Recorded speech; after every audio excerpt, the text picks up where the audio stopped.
He's back on. Shalom, yeah. Esau don't grade, man. You gotta get hey. Souls of the Edomites, boy. I'm talking about Esau don't grade. There you go. Keep right back on. Guess what, brothers and sisters? Yeah, I'm gonna let it get some more people back on there again. We're gonna go right back at it again. I'm gonna play with y'all on Esau don't grade. Yeah, brothers and sisters gonna get edified today. Then you say, you're gonna get these scriptures. Real, man. Salaki for the technical deal. All praises, man. Battle Axes Memphis down there working, man. What, Yaakov already put in there? Yeah. He sounding great, boy, already. Yaakov down there working, man. Working, man. All praises, man. Man, you know how every time the truth come out, you know, truth come out, guess what? Esau cut the word out. But right here, like you said, we're gonna dig into that mug a little bit more. We can't play around with that, man. Esau don't grade. What we left out in Mark chapter 7, we still going into how the disciples, they was basically the Pharisees was going at Christ them because they were eating without washing hands, right? But like you say, the sister asked, like brother, basically the question that was asked, sister said, can he eat pork? So brother pulled Leviticus chapter 11, verse 7 through 10, and her comeback was Mark chapter 7, verse 18 and 19. So what we going back and doing is giving a context of what Mark chapter 7 and verse 18 and 19 is going into, because sister was say that she can eat pork based on this precept.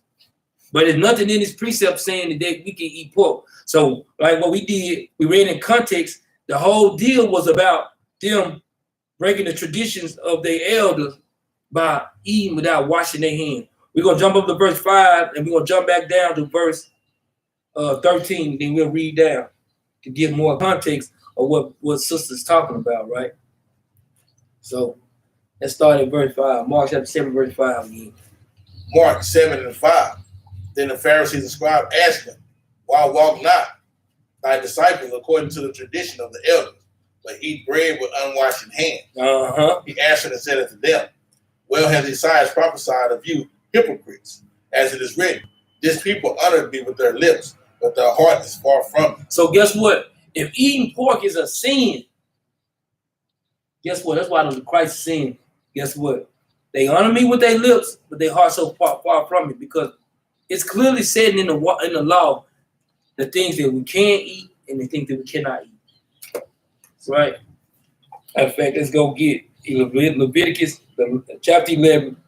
The last precept. I can't never remember. I just know it's the last precept. 47.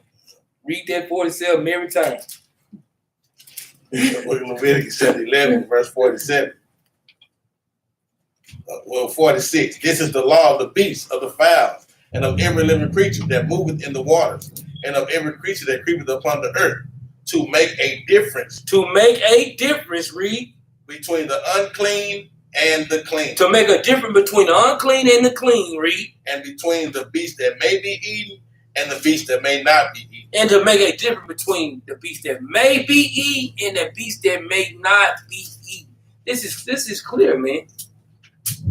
Because guess what? They tell you that the law is done away with. Why? So they can go make their own traditions. This is why Christ had a problem with them. That's why he said, you love the Most High God with your heart and with your mouth. You honor them like a mother, but guess what? Your heart's so far from them, right? Let's go back. Matthew chapter 7, man. Mark chapter 7 and let's jump down to verse 13. The book of Mark chapter 7, verse 13. Making the word of God of none effect to your tradition. So guess what? Now a lot of our people, guess what? Keeping in context, we're talking about washing hands. It said making the word of God to none effect, man, through your tradition. Read. which ye have delivered, and many such like things do ye. And whom he had called all the people to him, he said unto them, hearken unto me, every one of you, and understand. There is nothing from without a man that entereth into him and defile him, but the things which come out of him, those are they that defile the man. So guess what? Keep in context.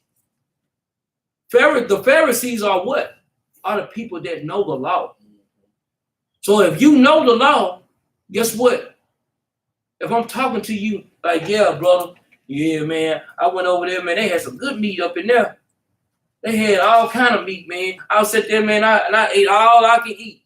If I'm talking to a brother that's in the truth, he know damn well I'm not talking about no pork, no shrimp, no lobster. He know I'm not talking about none of that. Right? I'm talking about, when we know the scribes and Pharisees know the law, right? So if we keeping these things in cultural context, right? If I'm talking to people that know the law, if I start talking about I went in and I ate some meat, you know damn well I'm not talking about no. Come on, man. Right. That's beyond this here. Just like we even mess with each other out, man. Them right there got some pork in it. He like, oh, for real? Like, nah, I just messing with you. Boy started looking like, hold on, man. Don't because that's what you know the law, right? That's right. Let's not play the games, right? Well, watch this. Read on.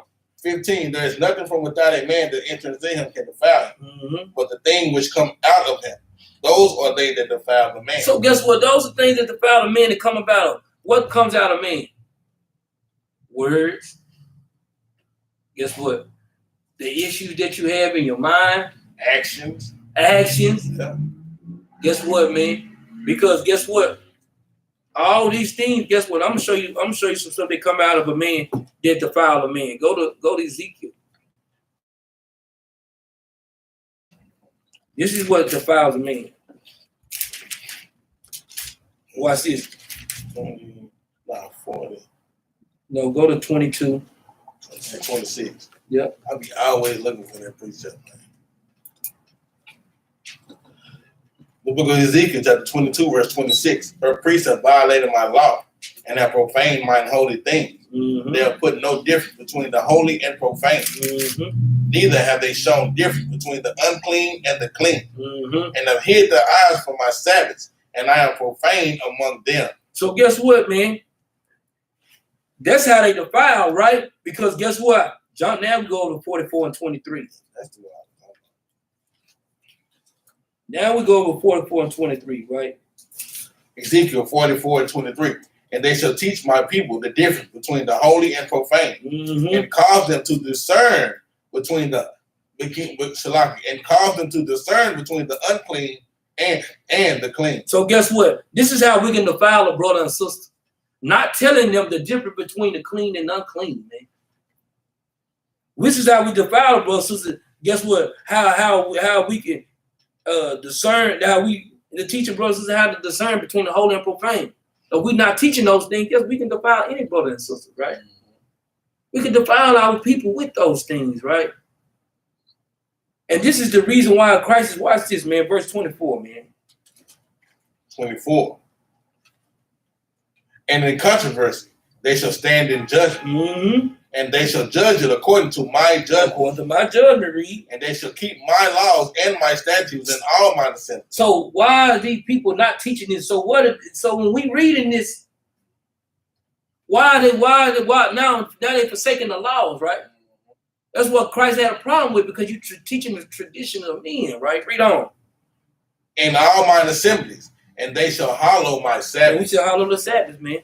This goes into laws, man. All these things going into laws, man. That's right. You know? And that's calling all their butts out. It's always talking about hallowing the Sabbath. We know Christians ain't keeping their Sabbath day, man. Ain't keeping their Sabbath day. Okay, you want to say Sunday your Sabbath, but why the hell you going straight out and eat food after you get out of church, man? Why you cooking pork chops in the kitchen, man? This is not the fulfillment of the Old Testament, sister. Sorry, but not sorry. It's time for y'all to get understanding, man. So like I said, you keep reading down on this thing, man. You want to?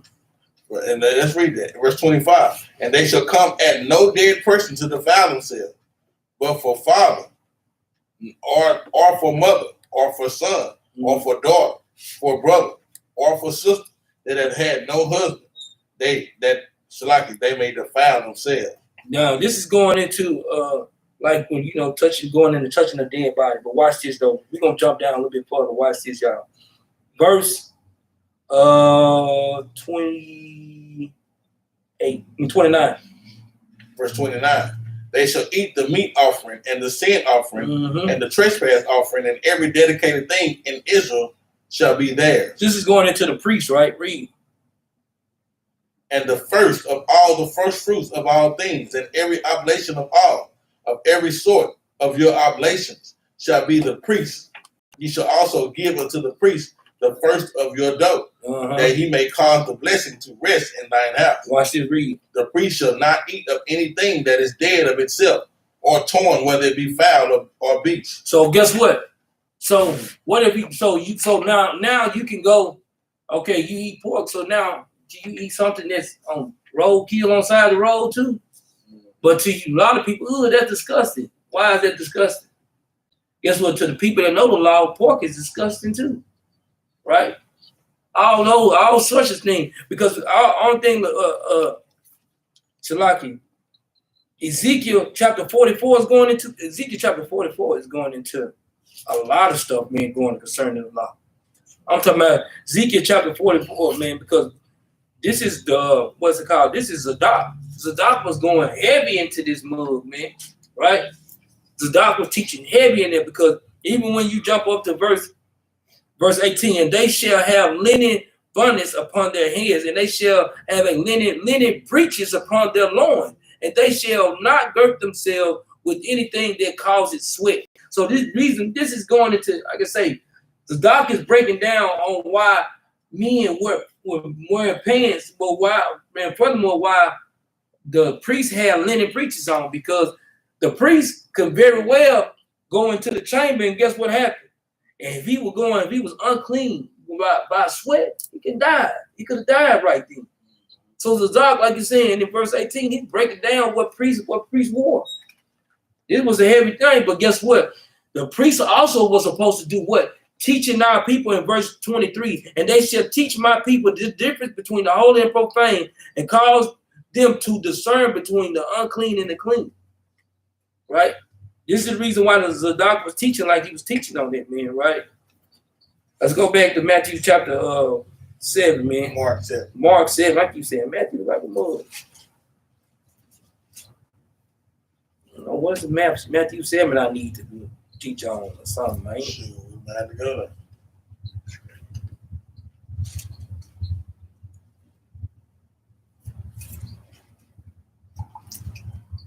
Where you want to start?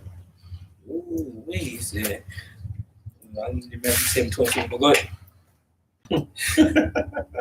18? Yeah. Mark 7 and 18. And he said unto them, are ye so without understanding also?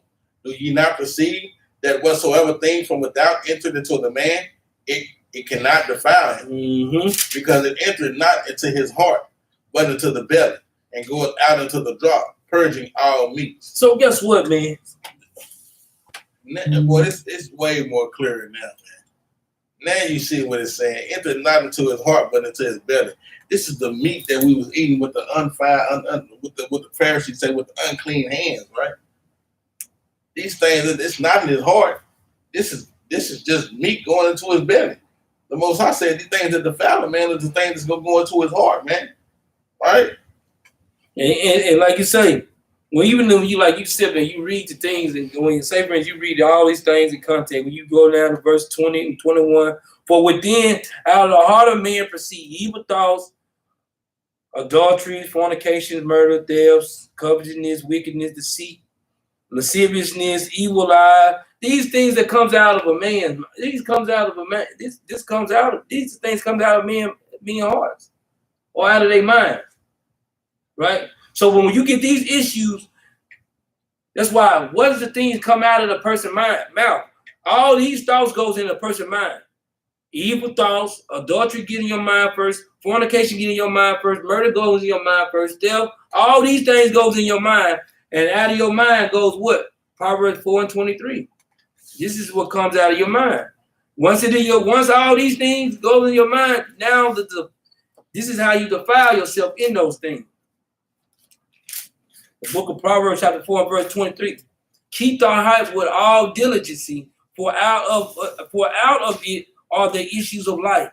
So all the things that a brother and sister do in their mind, it comes out of your mouth, right? You looking at all these things, like you say, brothers and sisters got any questions? Y'all in the chat? Y'all got any questions? Hey, feel free to put a question down.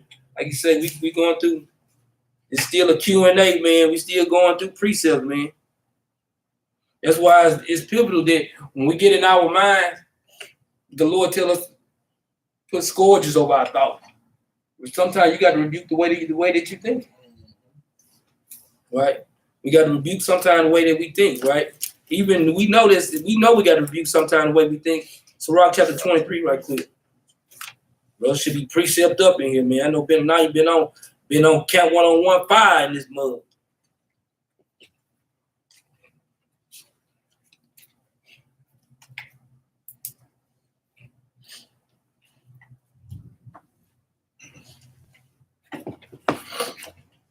Read that when you get there. 7. 1. 1. Sirach 23 and 1. O Lord, Father and Governor of all, my whole life, lead me not to their counsel, and let me not fall by them. Read. Who will set scourges over my thoughts? So now this is the point we need to get in. Who will set scourges over my thoughts? Is it gonna be a brother and sister do that for you, or you gonna do it for yourself, man? Right? Read. And the discipline of wisdom over mine heart. Read. That they spare me not for mine ignorances, and it pass not by my sin. It pass not by my sin. This is what we got to deal with, right? Now we jump down to verse 6.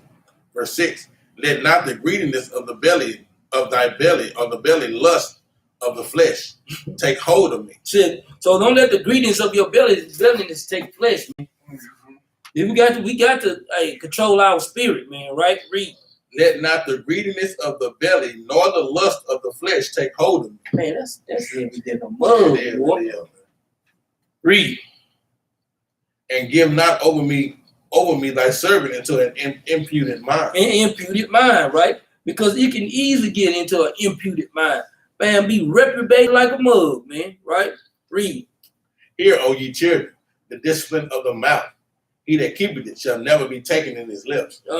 Guess what? That's why we set scourges over our thought. Man, that's why we need to keep ourselves.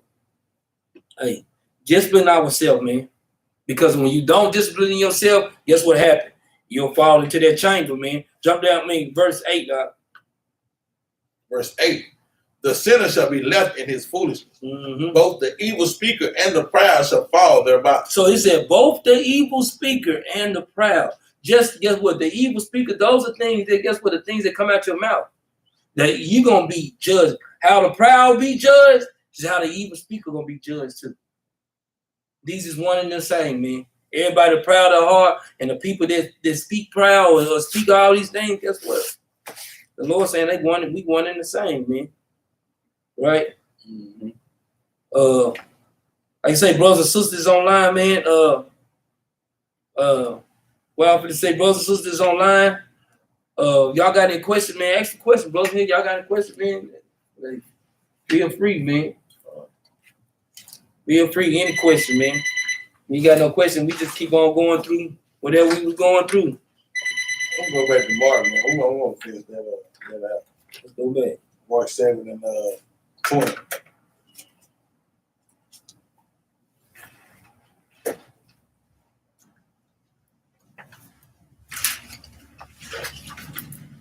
Mark chapter 7, verse 20.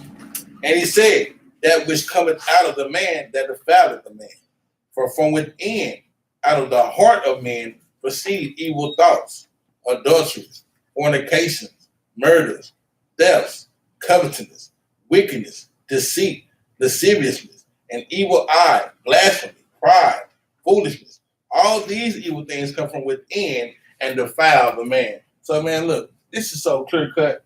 If they wanted, you could have just kept reading on the sister, man. That's right. These are the things that come inside of the defile of man, not the food. Not it's saying not the food with the unwashing, eating with the unwashing of hands, but these are the things that defile you. Not saying that, oh, well, you can eat pork. That's not what it's saying. It's saying that you need to get the understanding of what actually defiles you, and it's not eating with unwashing hands.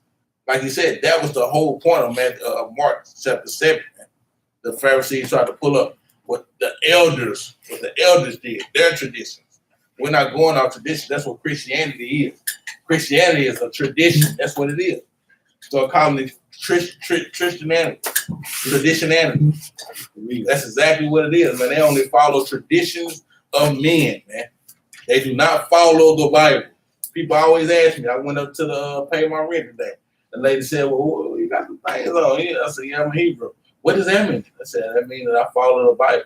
Oh, yeah, we do too. I said, well, y'all doing the Day of Atonement today? They're like, huh? What? I could have cut them up real hard, real tough. What's that? Well, this is what difference. Y'all still doing Christmas and Easter and Thanksgiving and things. We don't do that no more, man. We're not doing traditions anymore. We are doing exactly what the Bible tells us to do, man.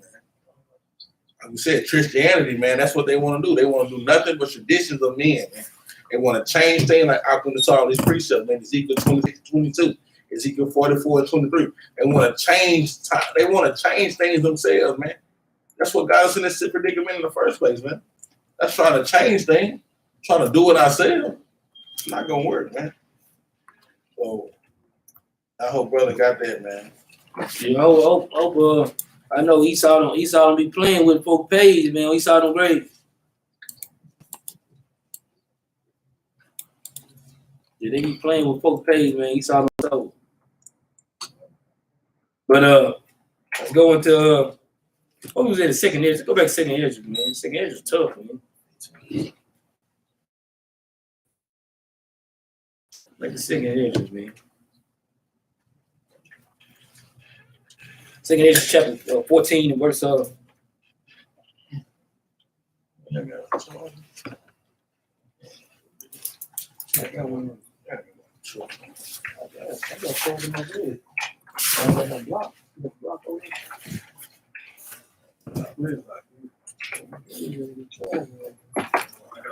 got a block. You get it. Oh, yeah. That's all great. Appreciate it. You got on grade, boy.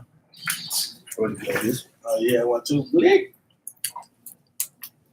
Get you with the blick, blocks.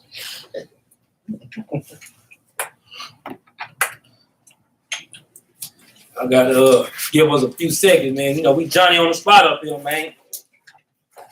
Boy, that what happened last night. Boy, my phone went dead. East Island Grade came, they tried to check out, and then Benaniyah phone went dead.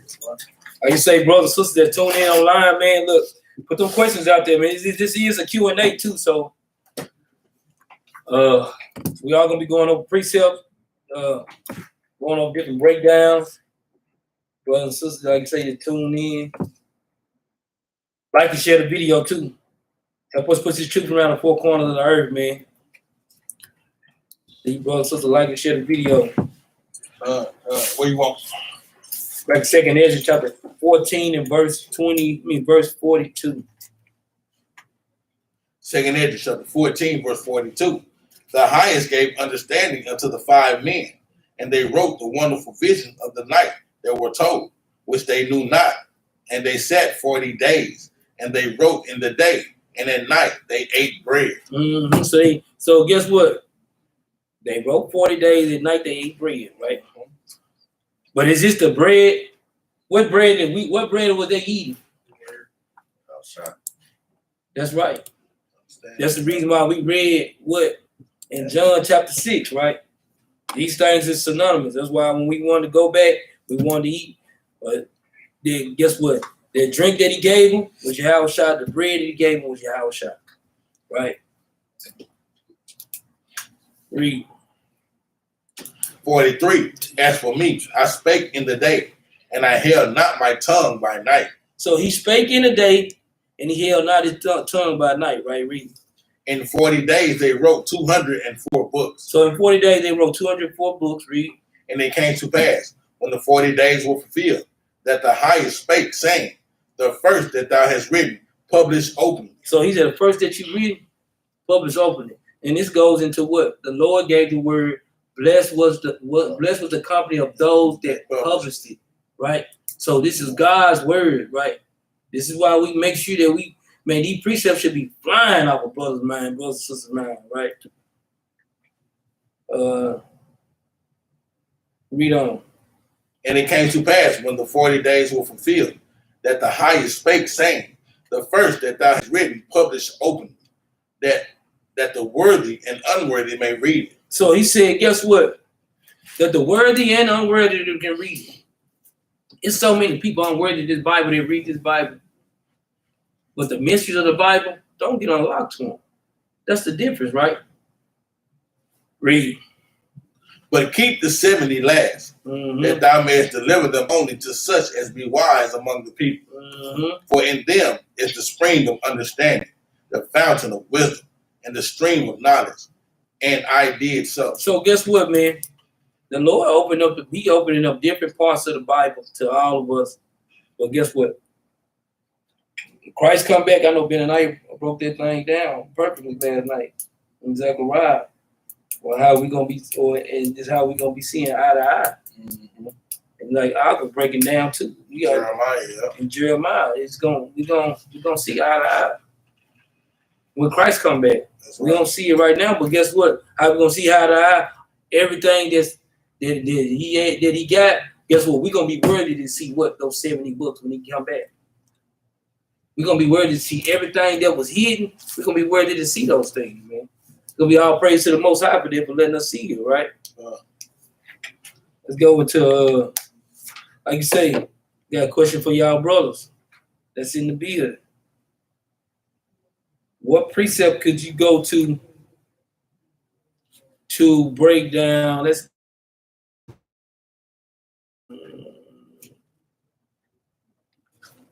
What precept could you break down? I'm gonna give y'all something. It ain't gonna be too hard, but it's a little hard.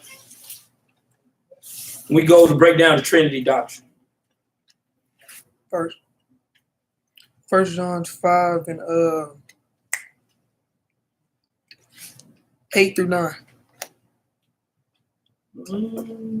Let's go up a little bit higher up, but it's First John chapter 5 though, for sure. So, do y'all not break down the Trinity doctrine? Somewhat. Somewhat. See, that's 16. Back to 1916.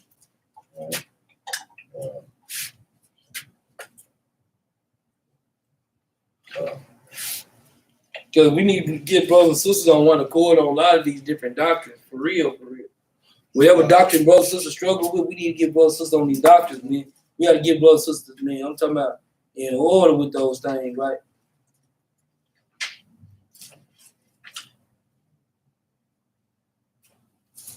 So he didn't come for his own. He didn't come for his own. He came for the Father.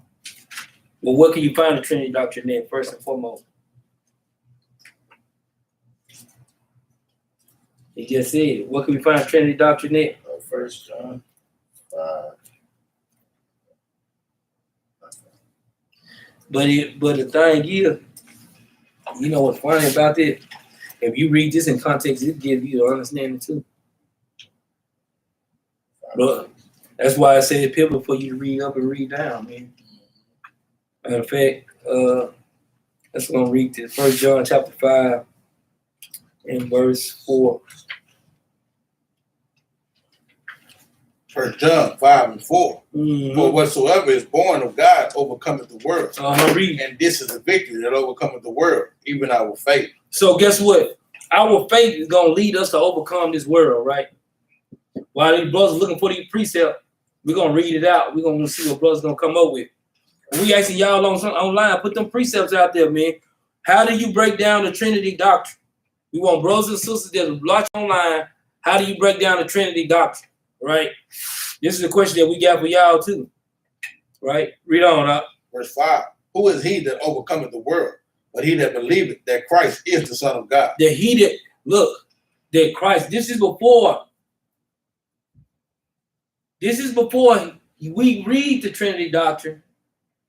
He said, you got to believe that Christ is the Son of God, not Christ is God. If you just read it in context, right?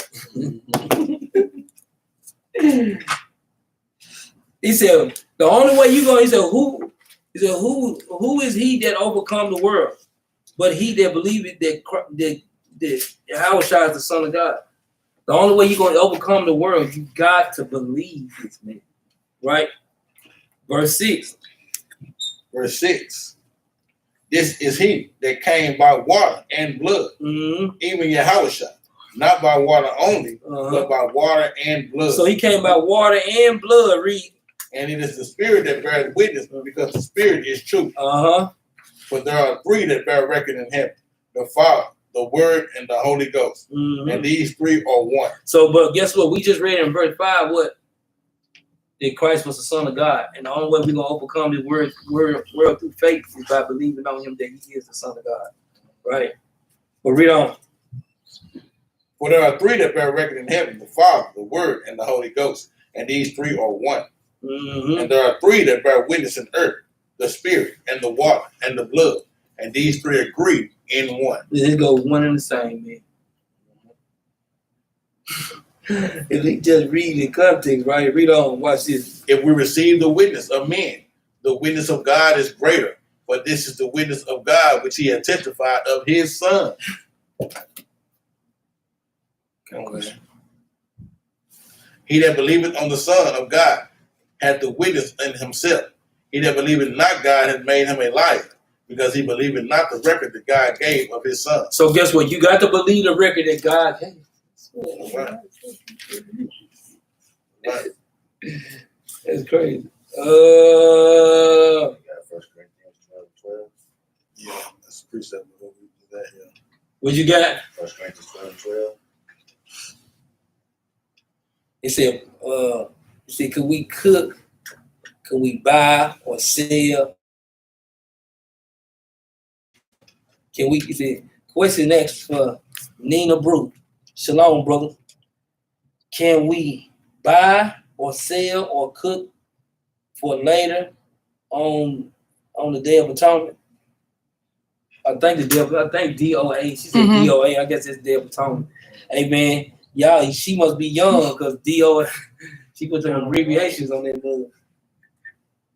I don't know how I came up with it. I can't read abbreviations good at all. Nah, for real, you got that one. I definitely got that one. What you got? Let's go to Leviticus, man, 23. Because we actually had questions on that, man. You know, but we see in the scripture where it's to be treated as a Sabbath. All right, let's go to verse 31 and 32. 23 and 31. You shall do no manner of work. It shall be a statute forever throughout your generations and all your dwellings. It shall be unto you a Sabbath of rest. And ye shall afflict your souls in the ninth day of the month, and even from even until even shall ye celebrate your Sabbath. So this is a Sabbath of rest. We know we keep our Sabbath every day, every week Sabbath is a Sabbath of rest, right? We know the Saturday is the Sabbath of rest. And they said we should treat it like a Sabbath of rest. So that means no buying, no selling, right? And like I said, we had questions on that too. We was all dealing with that. We was talking about that today, matter of fact. But like I said, we see that it says a Sabbath of rest. Then it also says you shall celebrate your Sabbath. Yeah. So however you celebrate your Sabbath is however you do it on Day of Atonement.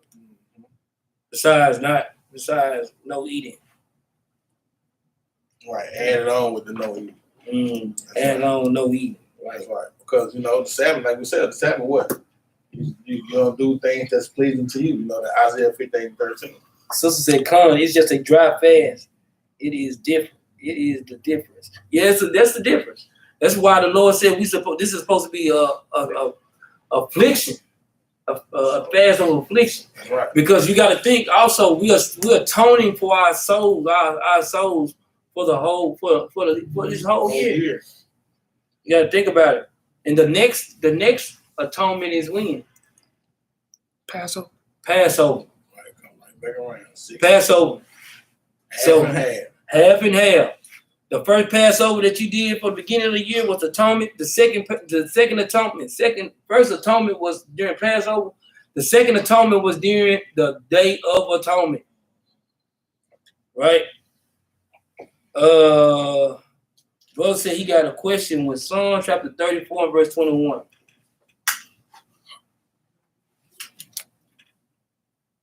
did he say?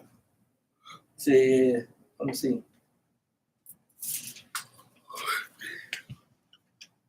It says, Shalom, Captain. I have a question in Psalm 34:21. What is or is there a difference between evil and wicked? Wicked is he that hated righteous. Righteous is the evil same thing? You understand? I guess he asking about evil 21. Evil shall slay the wicked. How is evil gonna slay the wicked? They don't come against each other. They go. The Most High is gonna make them. He gonna make them what? In the Battle AxesofTMH, right? And like we got what? What river drying up? Euphrates. To get ready for this battle, they're gonna go against each other. The evil is going to slay the wicked. That's what he got them doing themselves, man.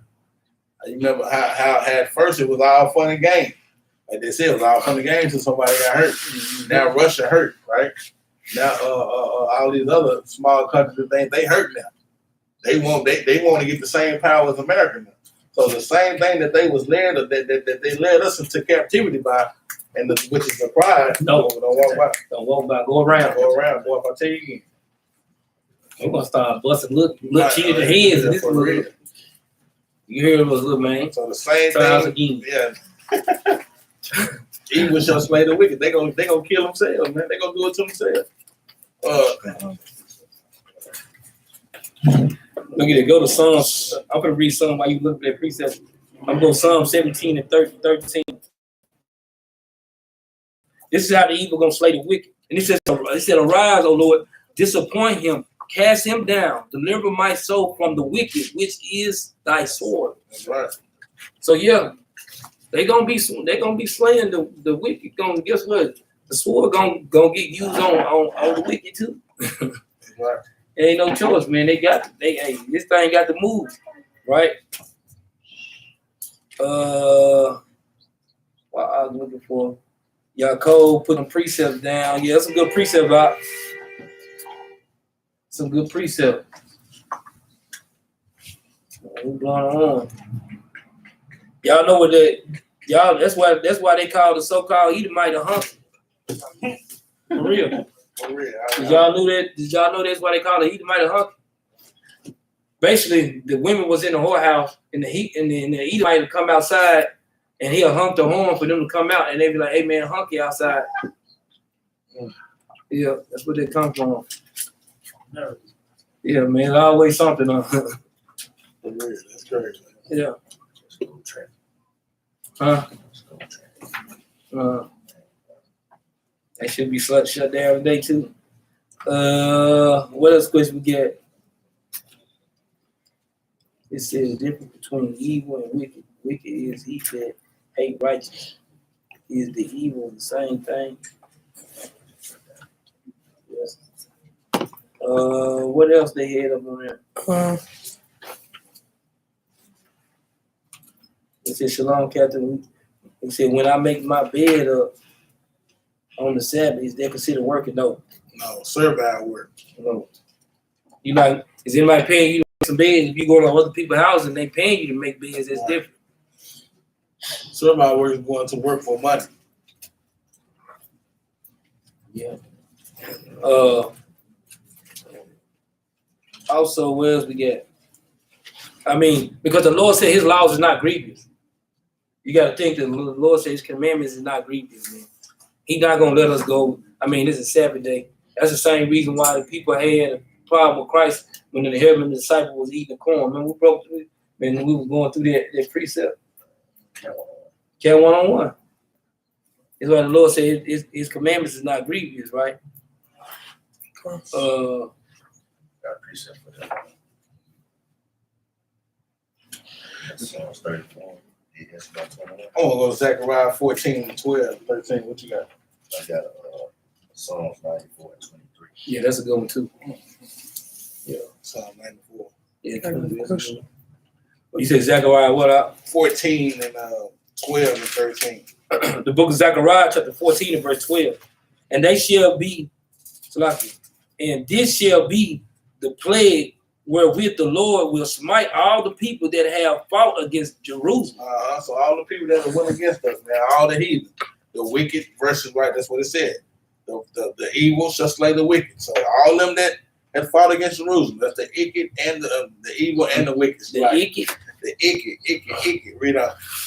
Their flesh shall consume away while they stand on their feet, and their eyes shall consume away in their holes, and their tongue shall consume away in their mouth. So we know that the only thing that can do this is what? Nuclear warfare, man. And the Most High is going to make them go at each other with those nukes. You know, all these nations are talking about they got nukes to destroy the Sahara, Texas, and the United States, and they got a nuke that destroy the whole half east coast of China. Whatever the case may be. So he's going to make them use them against each other. Read. Verse 13, and it shall come to pass in that day that a great multitude from the Lord shall be among them, and they shall lay hold every one on the hand of his neighbor. Read that again. They shall lay hold what? And they shall lay hold, and they shall lay hold every one on the hand of his neighbor. So this is going into the wicked versus the evil, right? They're going to lay hold everyone hand on his neighbor. So that's how you seeing Russia going against what? Ukraine, right? That's their neighbor, man. They the same. But now they going against each other. This is Bible prophecy that's going to happen. So it says, evil shall slay the wicked. They're going to do it to each other. It said, and they shall lay hold everyone on the hand of his neighbor. Read on. And his hand shall rise up against the hand of his neighbor. And that's how it's going to be. They're going to rise up against the hand of their neighbor.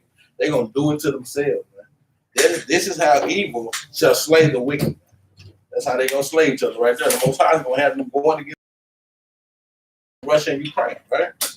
They coming on there. That was a good precept on there. I'm going to write that one down on mine too. I'll pray. What else we got? I'll get you in a second. Give me 1 second. Say, did the Most High flood the whole earth or a particular place? Did Noah's son and wife repopulate the earth? Did they procreate among themselves, or was there other people on earth? So they procreated among themselves. It was only 8 people that lived through the flood, so, and then he flooded the whole earth too, also.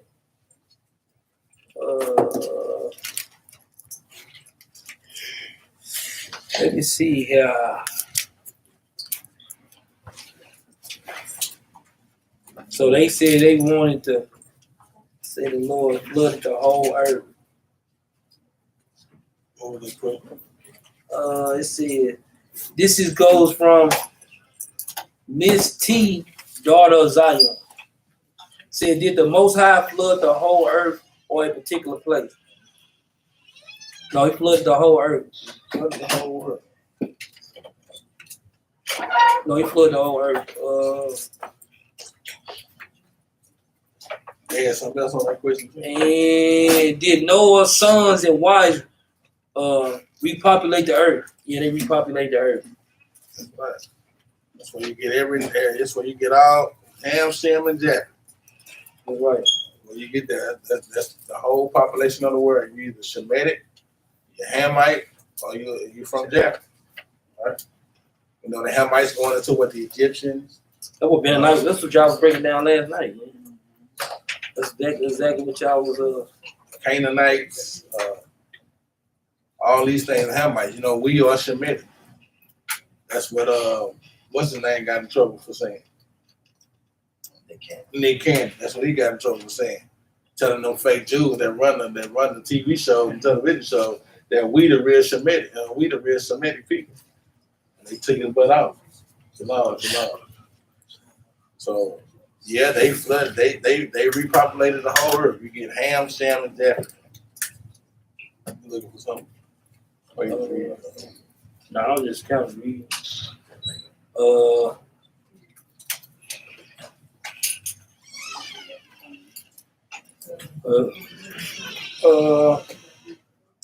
guess what else? I don't know if you want to go on. We can go into that a little bit if you want. I know they touched on it last night, but let me see.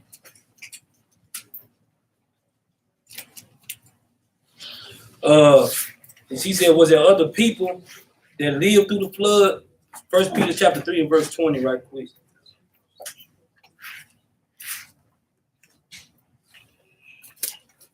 First Peter chapter 3, verse 20. Which sometimes were disobedient, when once the long suffering of God waited in the days of Noah, while the ark was preparing, wherein few, that is, 8 souls were saved by water. So it was only 8 people that were saved by the water. So,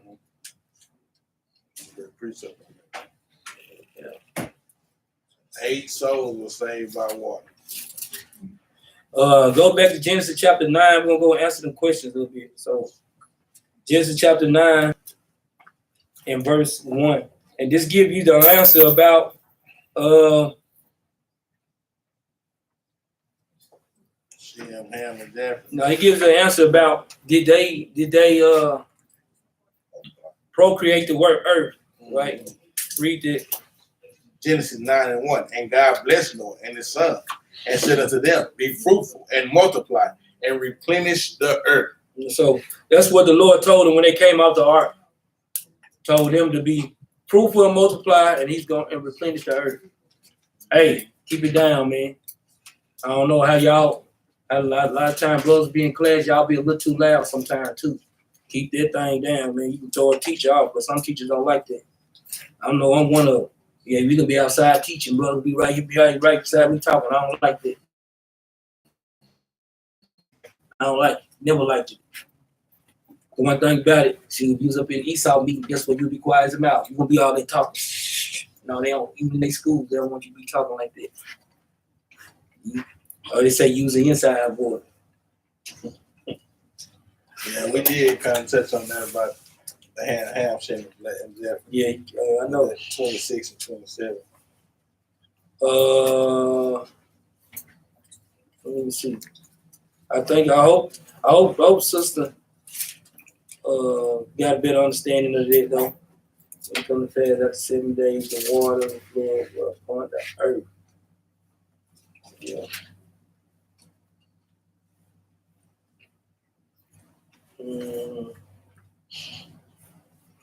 Yeah, let's go to Genesis chapter 7 and verse 18. Like we're gonna finish that question now with sis because we want to make sure we cover every part of the question. It said, did the Most High flood the whole earth? We're gonna cover that too. Genesis chapter 7 and verse 18. And she said, did Noah's son's wife repopulate the earth, and did they procreate among themselves, among each other, or was there other people on the earth? Now, according to Genesis chapter 9, verse 1, it wasn't other people, it was just them. According to 1 Peter chapter 3 and verse 20, it was just them. And then you go to Genesis chapter 10 and you see what the genealogy of Ham, Shem, and Japheth. That's why you see who they created. They have the genealogy. Genesis 7 and 18. Because, like I said too, that's a damn great good point. Because, like you say, if you go to Genesis chapter 10, it shows you from Noah, the Shem, Ham, and Japheth, and see all the nations that come from them. There's no other nation that was before them after the flood. Right. Oh, that's true. Genesis 7 and 18. And the waters prevailed and were increased greatly upon the earth, and the ark went upon the face of the waters. And the waters prevailed exceedingly upon the earth. And all the high hills that were under the whole heaven were covered. So if all the high hills under the whole heaven was covered, that means no matter how tall the hill was, no matter how big it was, the whole earth was covered. Right? Read.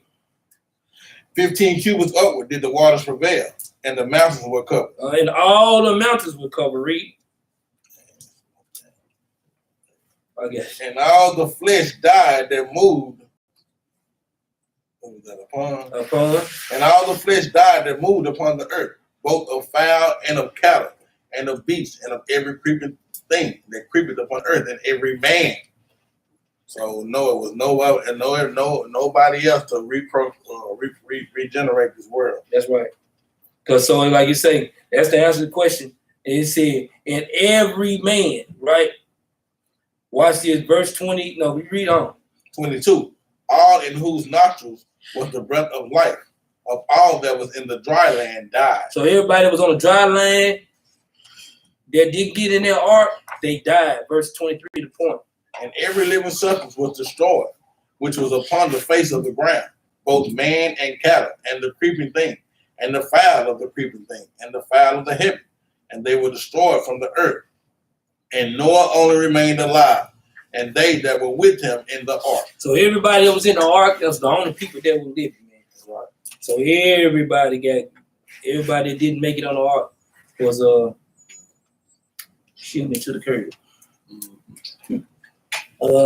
What else question we got? Cash 513 Waller. Why do different camps celebrate atonement on different days? I am new in the truth and I wanted to keep mine, but I didn't. Can I still be forgiven? Shalaki. Shalom Malachi. Okay.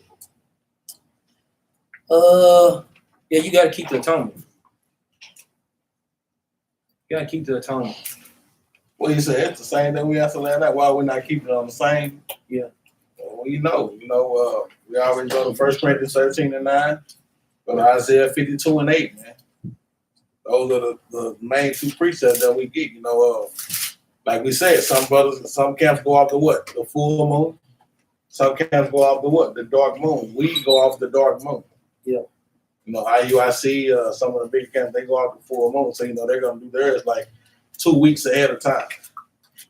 Right? It's always going to be like a 2-week period from a camp doing the new moon, from new moon, and from a camp doing the dark moon. Become, like I'll say, 1 Corinthians 3 and 9. For we know in part and we prophesy. 1 Corinthians 13 and 9. Let's get it together. Mark, Matthew. For we know in part and we prophesy in part. But that which is perfect is come, then that which is part shall be done away. So that which is perfect, when Christ come back to redeem us, guess what? Everybody gonna be on one accord. Like I was saying, and then also the one you say in Jeremiah. Isaiah 52 and 8. Isaiah 52 and 8. The watchman shall stand.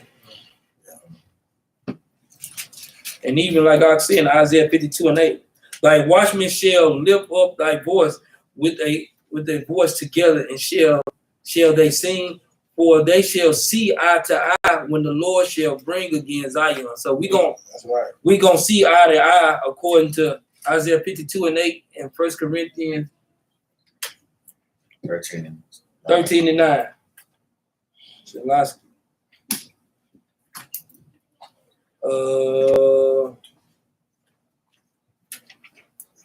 Let's see what else we got. Does Leviticus, does Luke 22, 34 through 38 say, sell your garments and buy a gun and teach with it on the street? Let's see what it say.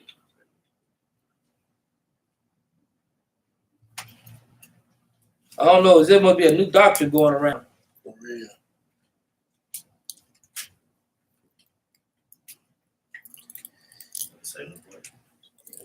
I don't know.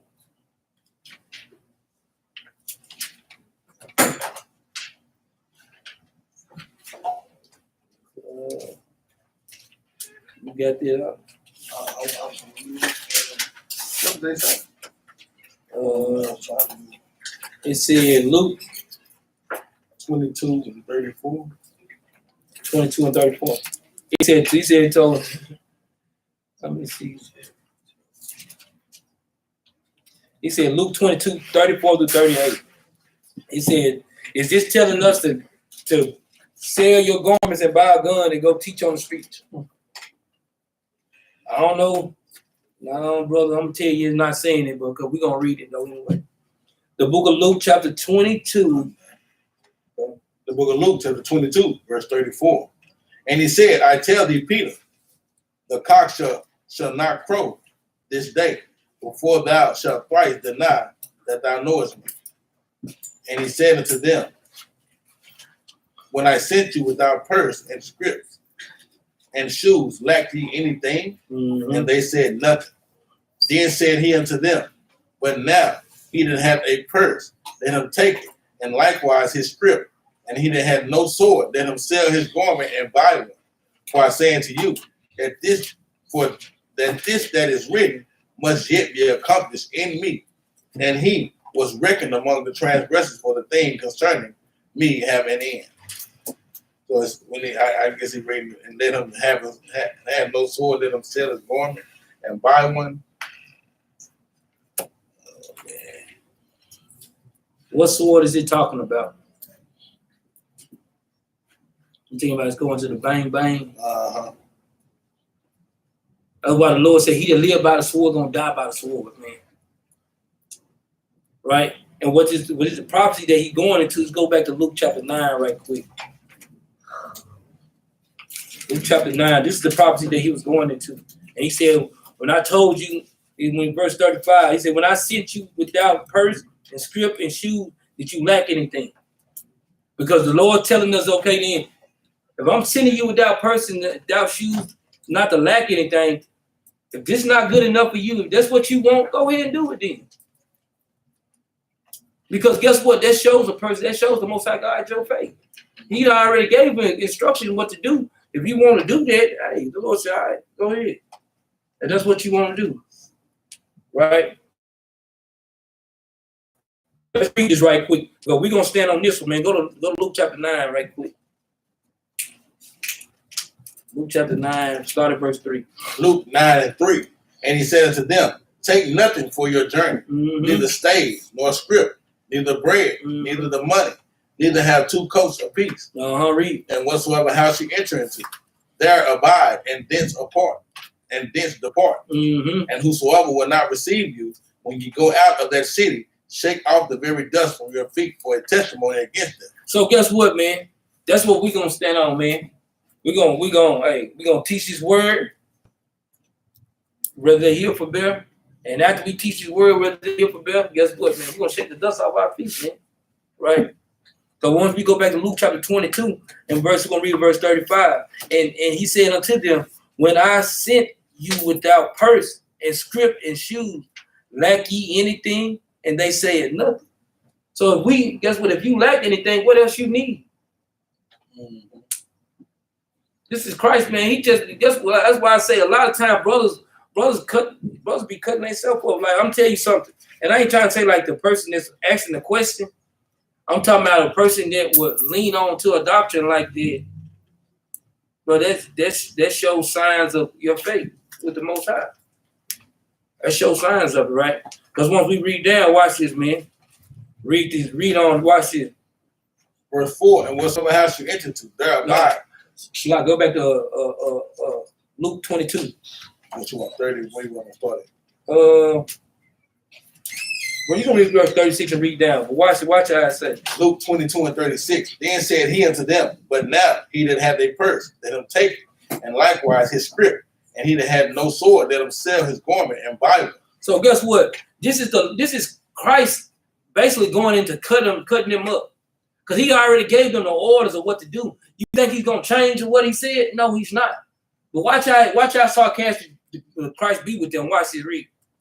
For I say unto you that this that is written must yet be accomplished in me. And he was reckoned among the transgressors for the thing concerning me have an end. Watch this, verse 38. Watch how he cut. And they said, Lord, behold, here are 2 swords. And he said unto them, it is enough. He said, it's enough, man. Like, it's enough. Okay. He's like, okay, Lord, here go 2 swords. The Lord said, okay, it's enough. If that's what you, okay, that's enough. You want 2 swords? Okay, go ahead. But the Lord's not going to change what he said. It was just fulfill what Isaiah was talking about, right? So guess what? That's why it shows the people of their faith. Whatever, that shows a person when you stand in on your faith with the Most High God. Because the Lord already said we're going to be in persecution. We're just going to go through all these trials and tribulations. Because you think about it, 99.9% of the camps are not going out there with guns. I don't know, in some camps, they might go out there with them, man, but hey, that shows the lack of their faith. That's right. But we're going to stand with what the Most High God say. So, I mean, it is what it is. Right?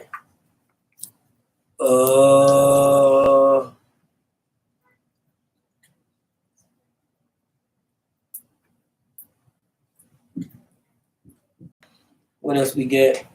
You said you had a question too from Kurt. So I know Capt and Benaniyah went over this. So if you went over it, you should know it then.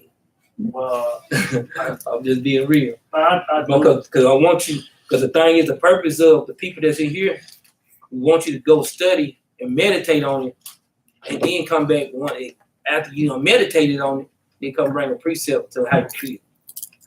You see what I'm saying?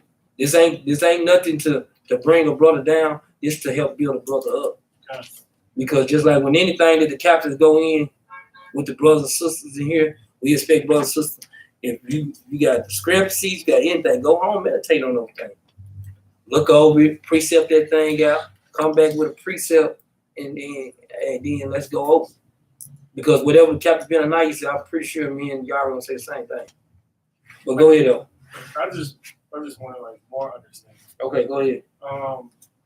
As far as us going by the Roman calendar, like that was new to me. So I was wondering like what you mean Roman calendar? It sounds a little bit more. So okay, like even though we go by the moon to know what day it is or what high holy day it is and things like that, but from what I'm kind of understanding is that when we go off the Roman calendar, like the days of the week, things like that, you look at the calendar, it has like the moon, like new moon, and things like that on the calendar. I should have brought a calendar, but sometimes on a calendar, it doesn't actually line up with like when you look at the moon, like, nah, that's not. But we don't go by that. We go by the moon. We don't go by the moon on it. We just go by the days. The first day of the week to the seventh day, but we go by the moon according to the moon. We don't go by what a man say what a moon is. The moon got to actually be dark for it to be a new moon. Guess what? During the tabernacles, you'll see what the full moon out there, and you'll see the full moon decreasing as we go through the tabernacle. That's why we go on the dark moon, because during the 3 major high holy days, we got the full moon and it's decreasing. Right? That's how we get our full moon. We get to understand the full moon, especially when we go into Sabbath, right? So, no, just because now, I've seen it several times. Well, I've seen it too. And they have on their moon, new moon, then it'll be like, man, there ain't no new moon. It's still, yeah. That's what I was. They would like for us to follow it. That's why I say you think to change time, right? You would think to. Guess what? Anybody that don't follow that would think to, right? Let me see. Did they answer the question? You need some more on it? No, that did. It did. Let me see the difference. Say there was 2 different types of work, and he was talking. Okay, let me go back up. It said Nina Brew. Nina Brew, DOA. That's the one that said DOA on it. Mm-hmm. Leviticus chapter 23 and verse 3. Say no work within, pay or no pay. If you move down to 7, it say no servile work. Work will getting paid for. Verse 28 also says no work. Just say there was two different types of work he was talking about. There's two different types of work.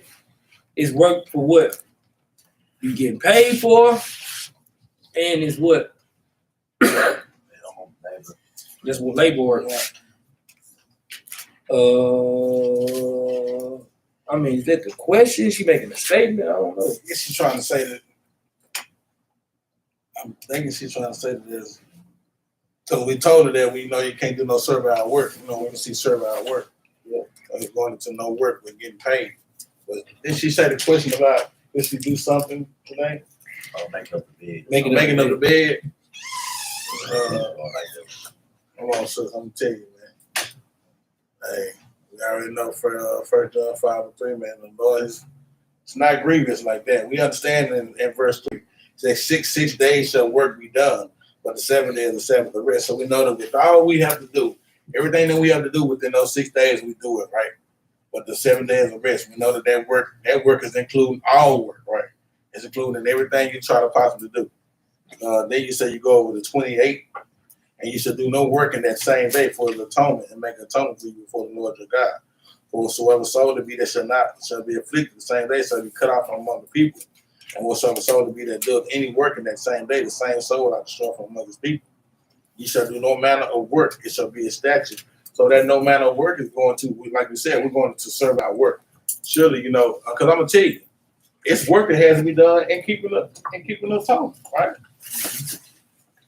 You have things you have to do within the day to keep the atonement, man. So we're not talking about, oh, you can't do nothing. You gotta sit there, get your scripture, read. No, we're not saying that. You know what I'm saying? We're basically saying that the servile work. And we see that it keeps reiterating work. But we know that, like we said, we treat the day like a Sabbath, like a Saturday Sabbath, right? And that's no servile work. Right? We know that we can't get paid for no kind of work. If that's what she's trying to say, I don't know. It's really kind of bland. But hey, sis, if your spirit, if it's doing something to your spirit, sis, leave that bad message in. Leave that little message, man. Even if it for real. You know, BND chillers on the floor. You know, hey, until you come off your side, you come off your path. Right? I'm telling you, you're asking us about the work. You know, BND shoot. I can say cut it off, man.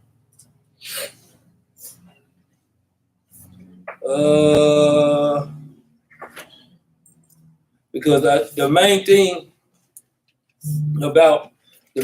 about this day, that brothers and sisters, you got to be understanding, our souls should be afflicted. That's right. You should be thinking about all the stuff that you done did wrong this year. You should be thinking about everything that I have wronged any brother, any sister, about wrong my wife, my children, my husband. Guess what? We should be thinking about all these things. And guess what, man? Guess what? Brothers and sisters' hearts should be heavy than a mother right now. Nobody should be in here in a joyful noise like a mother. I mean, we should be joyful. We should be happy keeping our holy day. Yeah. But we supposed to be, like you say, it's supposed to be a day of affliction, man. Brothers and sisters supposed to be afflicting soul. What I would say, you asked, I know last night, I know sis asked to break down that Genesis. I'm just gonna give y'all a little meat off the bone. I know you asked to break down Genesis chapter 1, right? The Genesis chapter 1. So y'all married couple and the people that want to try, sister, go to Genesis chapter 1. I'm show y'all something. We're gonna be lighting these incense up all night long.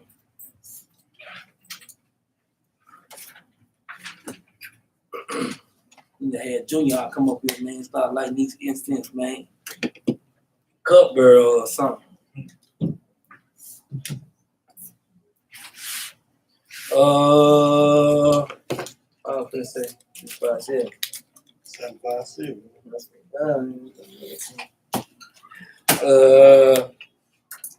Genesis chapter 1. Hey, Rise Top, pull a trip over there. And how you start reading. Work you out a little bit. You wanna should have had Charles me too. Y'all little affliction going.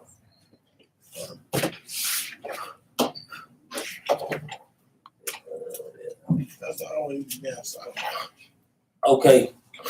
Oh, brothers and sisters online, I hope y'all be watching, paying attention. But Cash 513. Hey, brother, did we practice the righteous act according to Judges what?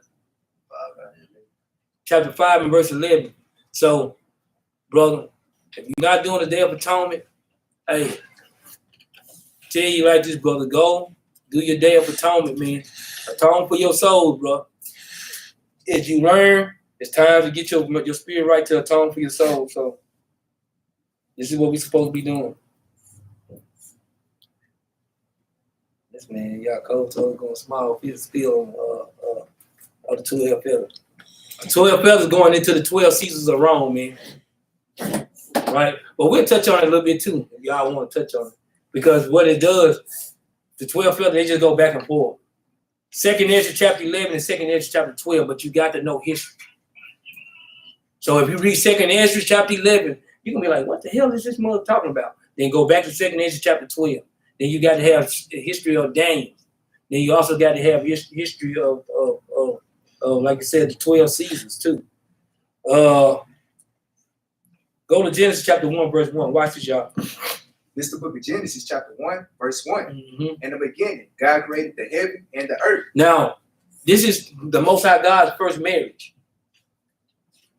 When he talking about a first love, this is going into his first love, right? This is how brothers and sisters need to be going and thinking about how marriage is supposed to be. And because it breaks down, this is going into a deeper aspect. This breaks down on how the trial system. This is how trial starts, and this is how marriages go too, right? Watch this read. And the earth was without form and void. So this is going into relationship. It don't have no form and no void in it, right? Think about how marriage is supposed to be. I want brothers and sisters to stay in the spirit while they listening to this, right? Read. And darkness was upon the face of the deep. And the Spirit of God moved upon the face of the water. So guess what? While brothers and sisters dealing with each other, the Spirit of God going to move with both brothers and sisters. It didn't have no form, no void, but if brothers and sisters trying each other, guess what? We should have the Spirit of God moving upon us while we're doing this, right? But watch this, read on. And God said, let there be light. And there was light. And God saw the light, that it was good. So guess what? When brothers and sisters trying each other, you got to be looking at what brothers and sisters is and how they is. But once we go through the trial and brothers and sisters pass these different tests and these different trials with each other, guess what we say? That's good. Sister, that's good. Brother, that's good. Y'all understand that? So as we going through a trial, whatever we going through, the Lord say, whatever he made or whatever he tried, he seen that it was good. Just like with us. He seen Israel and he seen the stuff that we had. Like, look, hey, Israel, y'all good. Right? It's like he made the trees, he made the moon, he made all these different things, and he looked at it and he said, these things are good. And this goes into the first, like you say, when you going to brothers and sisters, when they going into to marriage. When you looking at any marriage, guess what? You got to see the things. Guess what? When you building up to this, when you building these points, you got to see that it's good, right? And just like you say, even on another aspect, going into what? On another aspect, it goes into Christ doing the work to build this thing, right? Because we got to have the rock to stand on, right? Which was Christ, which was the builder. And we're gonna go into that builder who was building on all of these days too, right? Read on up. And God divided the light from the darkness. And God called the light day. And the darkness he called night. He called light day, and he called the darkness he called night. Read. And the evening and the morning were the first day. So guess what? When a marriage when a person is first started to try and stay on any relationship, guess what happened? It's in the dark. You don't know nothing about this person. You completely in the dark about what it is. And as you move, it'll be more and more stuff will light up to you about that person, and you'll have a better understanding of what that person is. Right? These how this thing go. This is how marriages go. This is how relationship go. Just like going with brothers, even with brother. Hey, you my bro. But the more you be around that bro, the more things light up to you about that person. You in the dark with any person, anything. Everything starts from the dark and it goes to the light. And you can see clearly sometimes how the things go, right? But going into, like you say, it says the spirit of God moved upon the face of the waters. Let me see. Because like you say, that song, I mean, that Genesis, man, these books, these some heavy books, though, for real. It said the spirit of God will move upon the face of the water. Go to Psalm chapter 33 and verse number 6.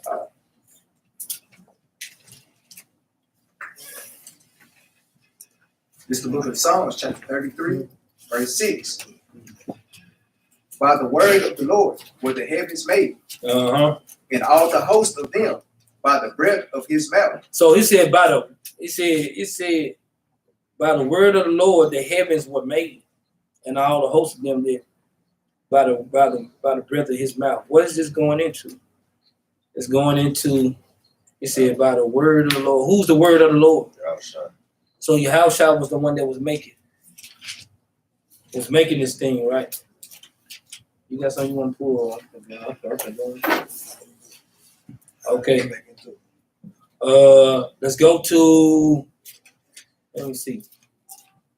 Let's go to Colossians chapter 1 and start at verse 12. It's the book of Colossians, chapter 1, verse 12. Give thanks unto the Father, which had made us meet to be partakers of the inheritance of the saints in light, who had delivered us from the power of darkness and had translated us into the kingdom of his dear Son. So guess what?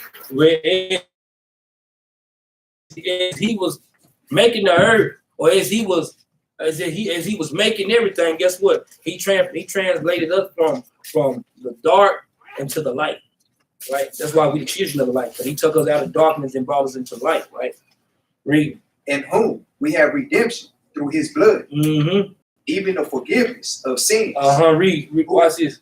Who is the image of the invisible God, the firstborn of every creature. For by him were all things created. So by Christ, all things were created. So when we go into Genesis chapter 1 and it shows into how things was created, we know that Christ made those things because we can read in Colossians and many other precepts going into Proverbs chapter 8. All these precepts showed you how Christ was the person that was making the earth.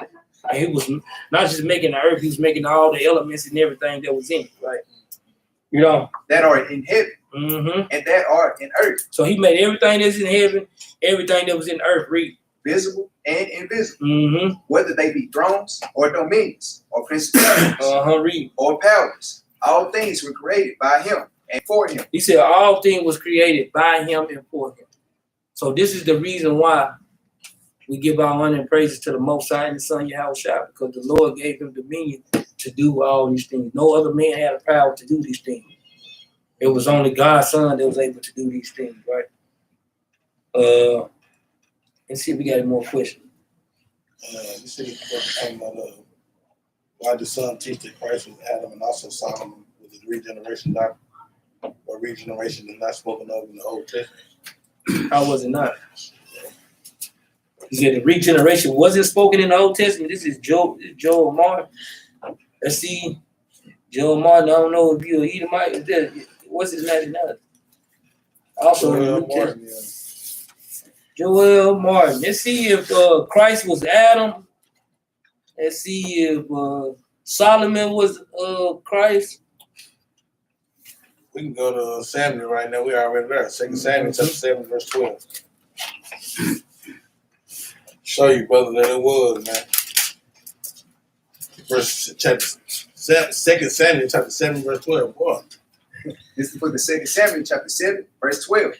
And when thy days be fulfilled, and thou shalt sleep with thy fathers, I will set up thy seed after thee. So this is Solomon. He said, when thy days be fulfilled, and thou shalt sleep with thy father. That means go on. That means pass away, right? Read on. Which shall proceed out of thy vows, and I will establish his kingdom. This is how I will establish his kingdom. So these are the days afterwards, right?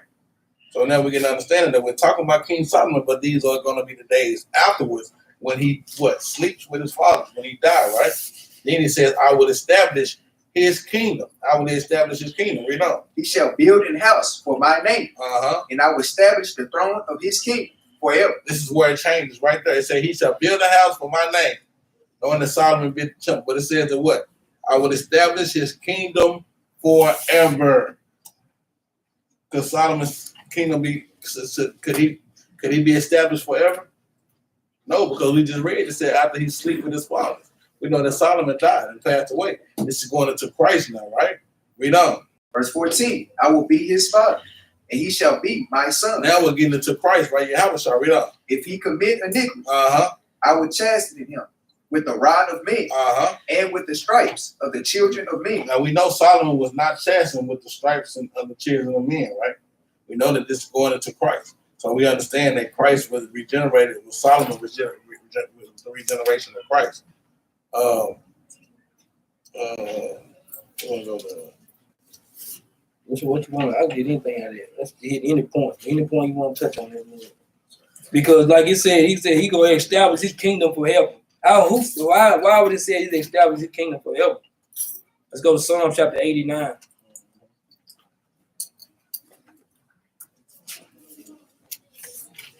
Verse 3. This is the book of Psalms, chapter 89, verse 3. I have made a covenant with my chosen. I have sworn unto David, my servant. Thy seed will I establish forever and build up thy throne to all generations. Salah. So guess what, man? Did Solomon's throne last forever? Did his kingdom last forever? You got to think about who this thing is talking about, man. Like you say, any part we go on to, like you said, when he built the house, we know Kings chapter 5, we know Solomon had a lot of different nations. We know Solomon had built so many different. Matter of fact, you want to go into that a little bit? We ain't got to touch it. Let's go into it a little bit. First Kings chapter 5, right quick. We're going to show you about Solomon was building the temple of the Most High God, but his temple didn't last forever. Right? The book of First Kings chapter 5 and verse 3. This is the book of First Kings, chapter 5, verse 3. Thou knowest how that David, my father, could not build an house unto the name of the Lord, his God, for the wars which were about him on every side, until the Lord put them under the soles of his feet. So guess what? He put the world upon submission, man. King David with the wars, right? Read. But now the Lord my God had given me rest on every side, so that there is neither adversary nor evil occurring. So guess what? The Lord gave him rest on all sides, man. He said was no evil occurring, no nothing that was going on. Because the Lord had gave him rest, because the Lord wanted him, not just the Lord gave him rest because of King David beat the world in submission, but the Lord gave him rest also because the Lord wanted him to build the kingdom, the king to build the throne for the Most High God, right? Read on. And behold, I propose to build an house unto the name of the Lord my God, as the Lord spake unto David, my father, saying, thy son, whom I will set upon thy throne in thy room, he shall build an house unto my name. So now we know this. If you go down, you read the rest of King Solomon chapter 5, and you'll see how King Solomon has started building the house, right? That precept also is going into how the Most High God gave King Solomon that peace. It goes into Sirach chapter 47, right? Verse 13. I'm going to read it for you. He says, Solomon reigned in a peaceable time and was honored, for God made all quiet around about him, that he might build an house in his name and prepare his sanctuary. So we know that Solomon did build a house for the Most High God's name, but we also knew that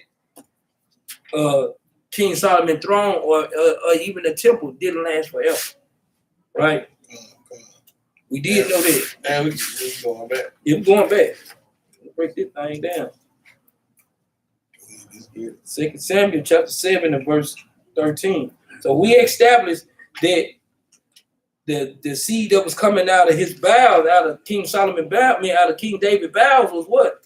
King Solomon. And he was going, the Lord did tell King Solomon to build an house, right? But the part of it that brothers is missing, when we read verse 13, that Joel Martin is missing. His brother's missing. Go to verse 13. This is the book of 2 Samuel, chapter 7, verse 13. Come on, I'm glad, brother Joel Martin, you say you from tribe of Judah, all praise. So we can go and edify you a little bit better. Read it. Verse 13. He shall build an house for my name, and I will establish the throne of his kingdom forever. So guess what? That's the part that brothers lacking the understanding of, is that the Lord said he's going to establish his kingdom forever. Oh, yeah. We know that the seed, Christ come out of the seed of David, the lineage of David. And we know whose throne was forever. Let's go to Luke. Let's get some precepts on that. 1 and 33, man.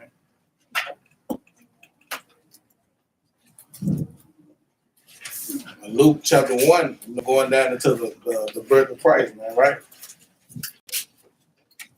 It's the book of Luke, chapter 1, verse 33. And he shall reign over the house of Jacob forever. For how long? Forever. And of his kingdom there shall be no end. So he's going to reign over the house forever, and of his kingdom there will be no end. This is lining up. This is how we know that this is not talking about Solomon. He was not reigning forever, right? And it said for his house there will be no end, right? Read 14. Let's go back to Samuel 7 and 14. This is the book of 2 Samuel, chapter 7, verse 14. I will be his father, and he shall be my son. So I will be his father, and he will be my son. I know y'all got a precept for that. Isaiah 35, 53 and 5. I like Isaiah. I'm on Hebrews though. Hebrews That's right. Hebrews 1 and 5. That's right. It said, I will be his father, he shall be my son. You know, Hebrews is going into Christ. Reading on that, man. Read 4, start at 4. This is the book of Hebrews, chapter 1, verse 4.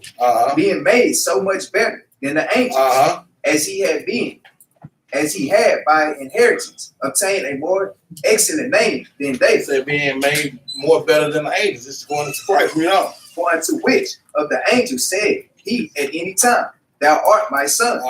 This day have I begotten thee. Read on. And again, I will be to him a father, and he shall be to me a son. So this is lining up with Christ being that regeneration of Solomon. We know, like he says, when you start reading Solomon 7, it changes within that instant right there. And I will establish the throne of his kingdom forever. That's when you get into Christ right there, right? I will be his father, he shall be my son, saying the same thing, right? Then, like you said, if he commit iniquity, we know Isaiah 53, who got chastised with the stripes, right? Solomon never got chastised with the stripes or the rod of men. But this is going into Christ. I think brothers getting confused, like Big Mick is saying, brothers getting confused about regeneration and resurrection. Brothers is confused because what brother was trying to pull John chapter 5 and verse 28. Wait a minute. Let's go. Brother Paul, he said, okay, well, John 5 and 28 and 29 talks about the resurrection. If Christ is ruling in heaven, then that means Solomon won't be resurrected. I think he's getting the wrong understanding of that, but let's read John 5 and 28. Then we're going to go back. We can, like I say, we go back. We're going to fight on multiple fronts, man. This is the book of John, chapter 5, verse 28.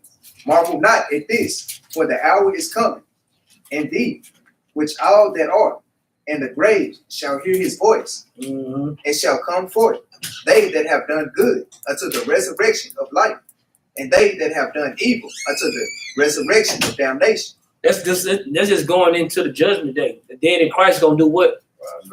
Rise up first. That's not going into. That's not pulling the precept going into the regeneration, because we know even. I'm glad brother went to John.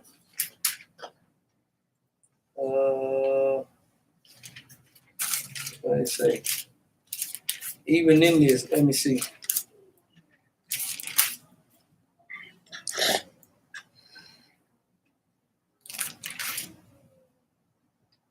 Go to John chapter 9 right quick. Because we know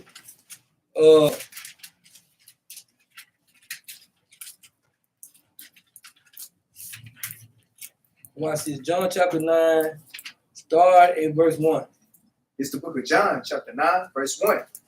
And as Yahushua passed by, he saw a man which was blind from his birth. And his disciples asked him, saying, Master, who did sin, this man or his parents? So why did they ask him who did sin, this man or his parents? He had to be regenerating something for them to say something like that. He just can't say that this didn't happen for no reason. Why is he asking this question, right? Is it who sinned? Did this man sin and was brought back and made blind? Or did his parents sin and was brought back and he was made blind from his parents? Brothers, just getting it. Right, read. That he was born blind? Yahushua answered, neither had this man sinned, nor his parents, but that the works of God should be made manifest in him. So he said that this man, like he's saying, that he said this man was born blind, that the works of God be made manifest. Right. So let's go back, man. We're gonna go back to 2 Samuel, man. Like you said, we ain't through with that, man. Verse 14.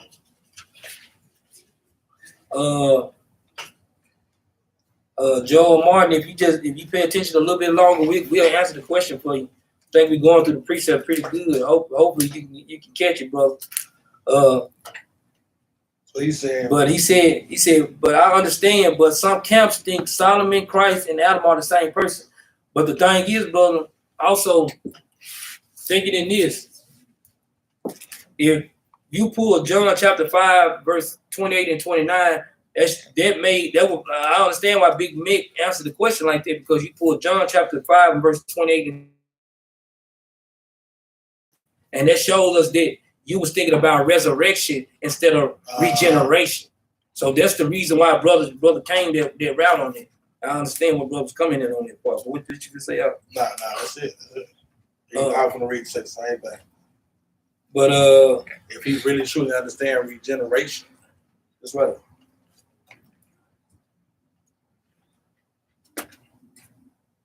That's what you need to tell us. Do you understand fully what regeneration is, Joel Martin?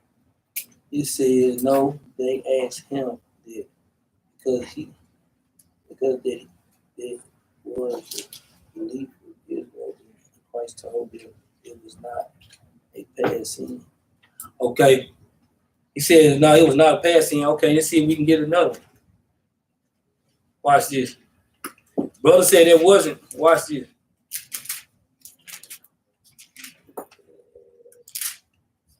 Brother said it wasn't. Let's give him some more understanding. Let's see.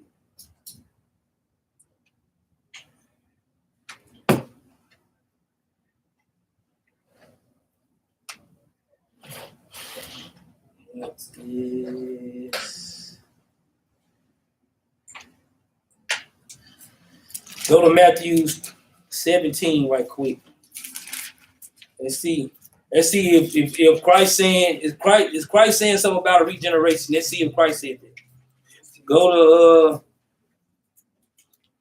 watch this.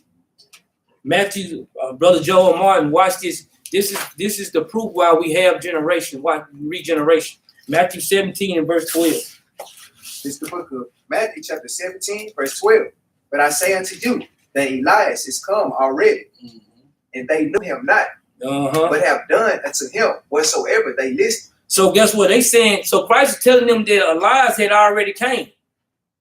Why is they saying Elias? Because the prophecy was that Elias was supposed to come, or then Christ is supposed to come on the scene next, right? But watch this though, read. Likewise, shall also the Son of Man suffer of them. Then the disciples understood. He spake unto them of John the Baptist. So why he called John the Baptist alive? You see that, brother? I hope you listen. He called John the Baptist what? Elijah. So Elijah's supposed to first came. So that's why they were speaking of this, right? Let's go to. But I don't know if you ask a question or you lightweight scoff. But we'll get into that one too. Titus chapter 3 in verse 5. It's the book of Titus, chapter 3, verse 5. Not by works of righteousness, which we have done, but according to his mercy, he saved us by the washing of regeneration and renewing of the Holy Ghost. Brother, couldn't sell me read. Which he shed on us abundantly through Yahushua, our Savior, that being justified by his grace, we should be made heirs according to the hope of eternal life. So let's go back up. Also in the New Testament in Titus, he said New Testament in Titus, regeneration is spoken of as being offered once Christ in Titus 5:3, but those camps also don't believe in resurrection, talk about the Old Testament apocrypha. I don't understand what brother's talking about. So who gets resurrection, Elijah or John the Baptist? John the Baptist, Elijah. They're the same person. That's right. They're the same person. So he said, who gets resurrected? Elijah. That's the same person. He doesn't really truly understand. You don't understand the difference. That clearly shows us. It clearly understand that brother understand the difference between resurrection and regeneration. If it's the same soul, it just keep coming back. He just gave the soul from Elijah to John the Baptist, because these things, brother, you got to understand, it's got to be prophecy being given first. Prophecy said that let's go to prophecy. Just go to Malachi. Right quick. Let's just go to prophecy. Go to Malachi.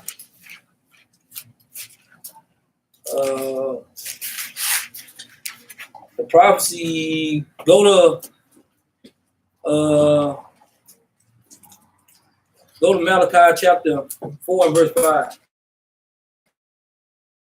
It's the book of Malachi, chapter 4, verse 5. Behold, I will send you Elijah, the prophet, before the coming of the great and dreadful day of the Lord. And he shall turn the heart of the fathers to the children, and the heart of the children to their fathers, lest I come and smite the earth with a curse. So when we read in Matthew chapter 17, this gives us a better understanding what Matthew chapter 17 comes, because this was a prophecy saying that Elijah was a person was going to come first. And then the Son of God was going to come. So this was prophecy that this was going to come out anyway. This is the reason why I think brothers getting the wrong understanding of it. Not scoffing, I'm just saying the regeneration was only offered to the heirs of Christ. Regeneration was offered to regeneration. Regeneration is just regeneration. I don't understand what brother tried to question brother asked. I don't know, because it was like you say, when you go through prophecy, them prophecy lined up with what was to come. Even when you touch Adam, I mean, if a brother followed the whole, when you say Adam was Christ, we're gonna just pull one precept of Adam. I mean, it makes it plain. Go to First Corinthians chapter 15.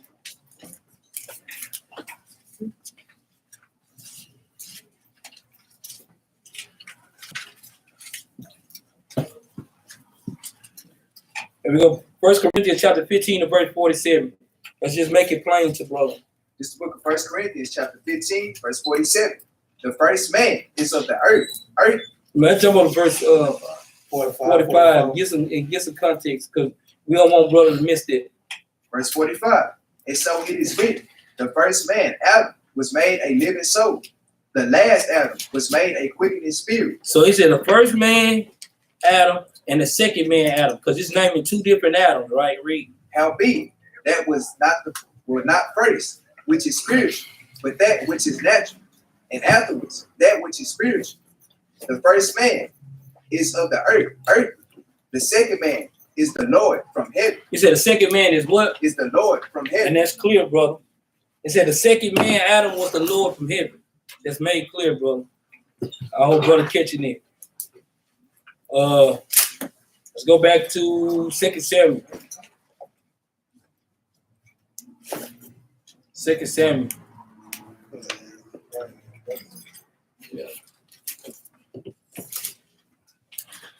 2 Samuel chapter 7 and verse. Watch this. Watch this. 2 Samuel chapter 7 and verse 14. It's the book of 2 Samuel, chapter 7, verse 14. I will be his father, and he shall be my son. Now, brother, let's pay attention because this part right here is going to be heavy. It says in 2 Samuel chapter 7 and verse 14, and it said, and I will be his father, and he will be my son. Now, this part right, this verse right here is real heavy. I hope brother catching this, right? Read. If he commit iniquity. If he commit iniquity, this is talking about if you're not thinking King Solomon and Christ the same person, then you got to be missing this part, right? Now read this. I will chasten him with the rod of me. So he said, I will. So who did Christ go off? Did Christ go off, or did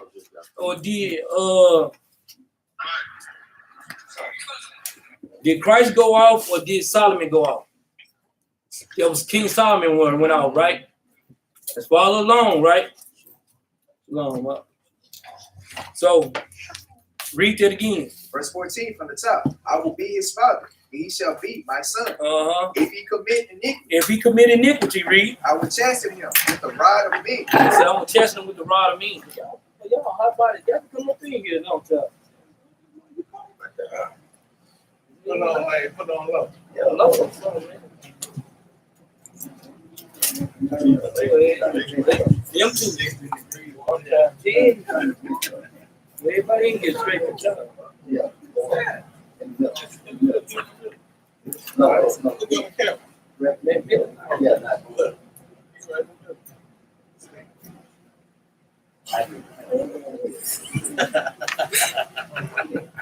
Back, man. I've been asking these questions, man. I'm throwing me off, man. Come on, man. They look like back on here, man. Real, They man. saw something. Let's go, like you say, let's go back to, man, Esau. Hell, man. Hell, yeah. Man, Esau freaky as hell, man. He said, Christ asked, who did they say I am? Why didn't he say Solomon or Adam? Brother, that's a lot of problems that we have. But watch this, brother, like I say, hey, brother, We want things to say what we want them to say. watch this. Okay, he said Solomon sinned, right? And read verse 2 Samuel 7 and 14 again. Verse 14 from the top. I will be his father, and he shall be my son. If he commit iniquity, I will chasten him with the rod of me, and with the stripes of the children of men. So who got the stripes? Did Christ get stripes, or why did Christ get stripes? If he ain't do no sin. That's a great point. That's a great way to answer. Who got the stripes? Did Solomon get stripes, or did Christ get stripes? Christ got the stripes, right? Christ got stripes, right? We all in agreement with Christ got stripes, right? So Solomon did. So guess what? Who got the stripes? Solomon or Brother Joel Martin? Answer that question. Who got the stripes? Solomon or Christ? Because Christ didn't do no sin. So if he did no sin, guess what? Why is he getting stripes? For what? That's how you know that this regeneration. And he said, who got the stripes? Who did the sin? We know Solomon right. did the sin. But in the later parts of the regeneration, Christ got the stripes. That's right. So if Christ got the stripes, then, but let's deal with the first part. Read verse 14 again. Verse 14 from the top. I will be his father, and he shall be my son. Now, you see how he came out of the loins of King David, and I ain't gonna lie to you, that's cut in many different ways. He came out of the loins of a man, and guess what? God called King David's son, what? My son. Brothers better catch that. He called King David's son, my son. Right? Hebrews 1 and verse 5. But we hope you listen. He said, All praise. This is the book of Hebrews, chapter 1, verse 5. Unto which of the angels said he at any time, Thou art my son. This day have I begotten thee. And again, I will be to him a father. So why is it saying this again? He said again. You see how it said there, brother? It said, and again, I will be his father. But when we read in 2 Samuel chapter 7, verse 14, it said, I will be his father, he will be my son. But right here, it said, and again, I will be his father, and he will be my son. Right? Read. And he shall be to me a son. You see that, brother? Our old brother catching it. But then 2 Samuel chapter 7 and verse 14 is heavy to a brother that don't know the difference between regeneration and resurrection. This is regeneration. Resurrection is, guess what? It's us resurrecting up there with Christ and going back to our glory. That's the difference. And regeneration and resurrection. Resurrection is going back into us, going back to our glory, and we going back into our rightful ownership and taking control of the earth. Regeneration, if we die and we come back to another person again. Right?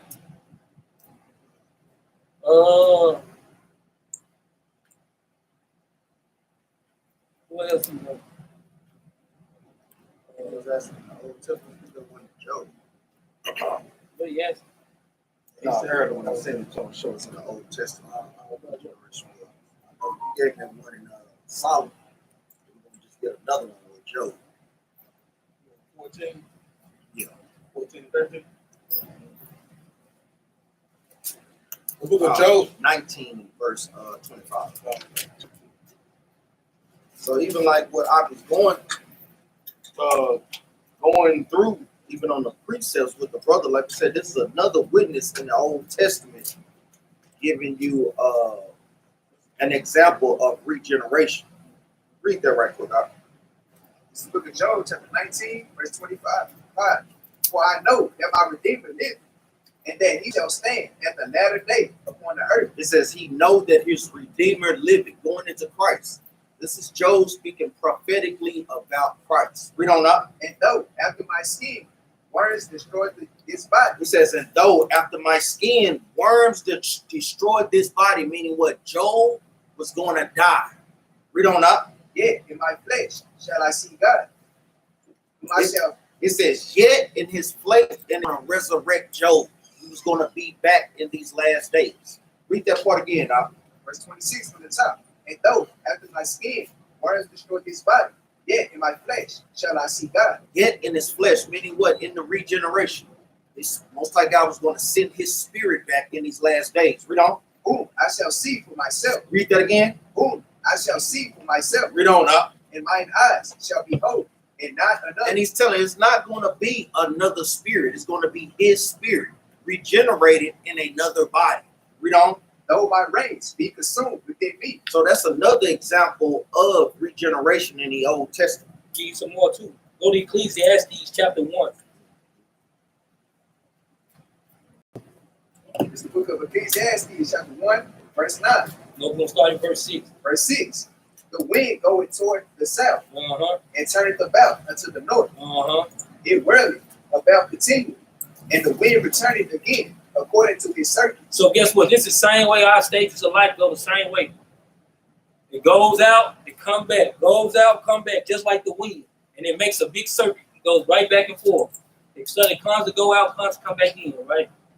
Read. All the rivers run into the sea, yet the sea is not full unto the place from whence the rivers come.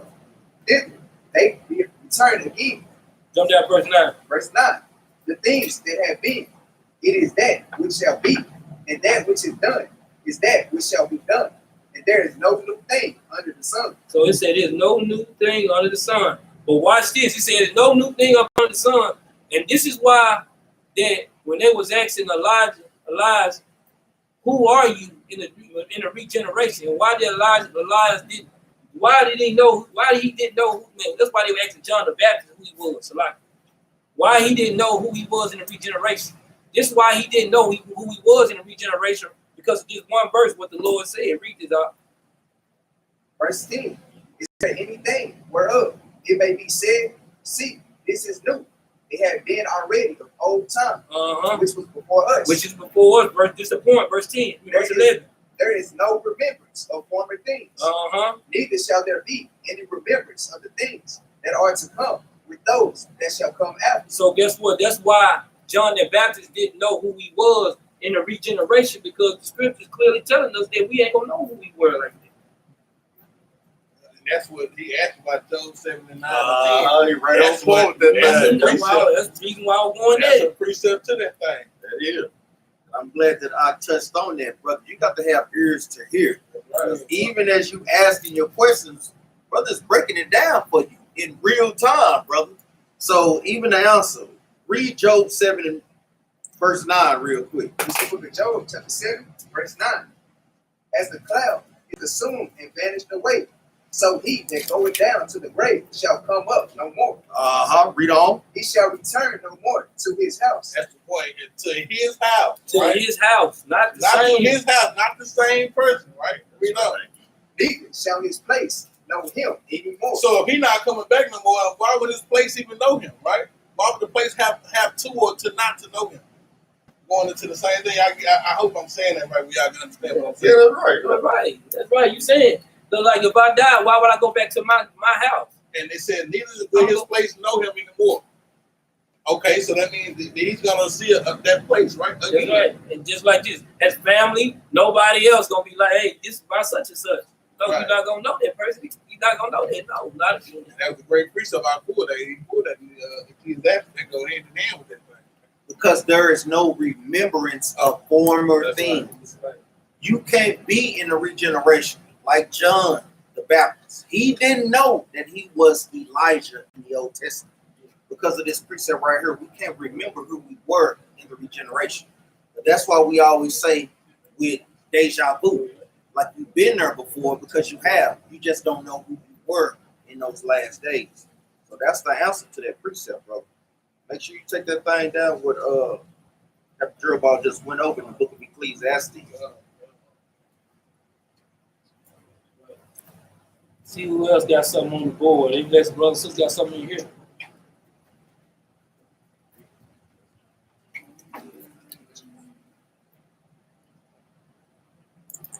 I heard somebody say something. Go ahead. Somebody else. Them brothers, sisters got something. Sister. What? Oh. What? Any questions, man? Don't be ashamed, man. Brother Cash 513, yeah. I think I answered the question, man. Say it again, brother. Asked could he still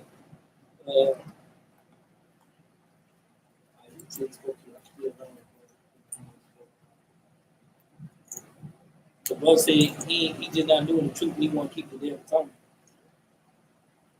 I can try to break that down for the brother. I'll be understood. Any more brothers and sisters online? We ain't trying to fret brothers and sisters away from getting the understanding, but it's a difference between asking questions and I guess trying to prove your doctrine. Yeah, exactly. There's a difference between the two because when you dealing trying to get an understanding, then okay, you're like, well, brother, I really need a little bit more understanding. I need a little bit more clarity, and you trying to make it make sense on things, right? But versus, well, what about this? Well, this right here, this but we've been dealing long enough to know when somebody trying to get an understanding, somebody trying to stop too. Try to make it plain. So this was asked about that second Ezra chapter 6, verse 21. Real quick.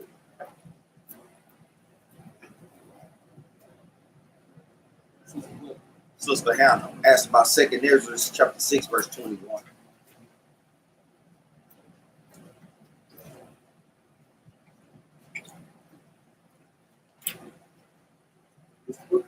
Second Ezra chapter 6, verse 21. And the children of a year old shall speak with their voices. The women with child shall bring forth untimely children of 3 or 4 months old, and they shall live and be raised up. Even we done touched on this before. This is really going into when we get new glorious bodies going into us being in the kingdom. It says that sisters will have children at an untimely place at 3 or 4 years. So, like we always tell brothers and sisters, we can't imagine the things that the Most High God has for us, even just on the bodily level. Not to mention what the kingdom is looking like. So, many women in the kingdom be having babies. Read that again, up. Verse 21 from the top. And the children of a year old shall speak with their voices. The women with child shall bring forth untimely children of 3 or 4 months old. And it's literally telling you at 3 or 4 months old. So we know how sisters may have 9-month pregnancy, but the Most High God has given us a glimpse into that. that y'all be having babies at 3 or 4 months old. Let's get another precept on it. Go to Isaiah chapter 60, verse 21. Kind of going into the same thing today. How, yeah, like you saying, living forever and just repopulating the earth again, right? This is the book of Isaiah, chapter 60, verse 21. Thy people also shall be all righteous. They shall inherit the land forever. The branch of my plant, the work of my hands, that I may be glorified. Read on up. A little shall become 1,000. Say a little one shall become 1,000, man. Read. And a small, a strong nation. And a small and strong nation. Read it. I, the Lord, will hasten it in his time. So the Lord said he will hasten it in his time. So just like he gonna do with the pregnancy, all this thing, he gonna make all these things. It's gonna be hastening in their time. It ain't gonna be no long wait. It's gonna be replenishing, repopulating. Earth gonna get back in order. Everybody gonna be, hey, we're gonna be the strong nation again. So,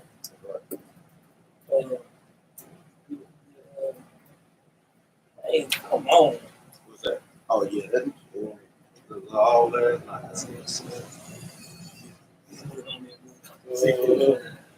Agree with brother. Hey. That code said. What you say? Skip it to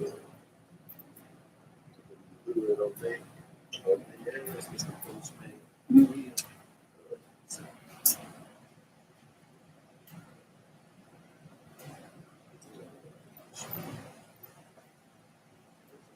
So too, it's basically saying the same thing. Any questions for brothers and sisters in Europe?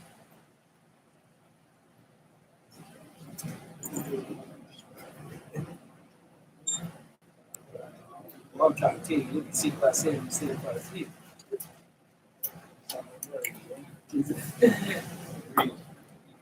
You spot him, got him. Go ahead. Book of 2 Chronicles, chapter 6 and verse 6. Say, I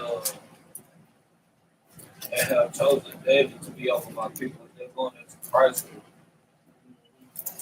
Yep.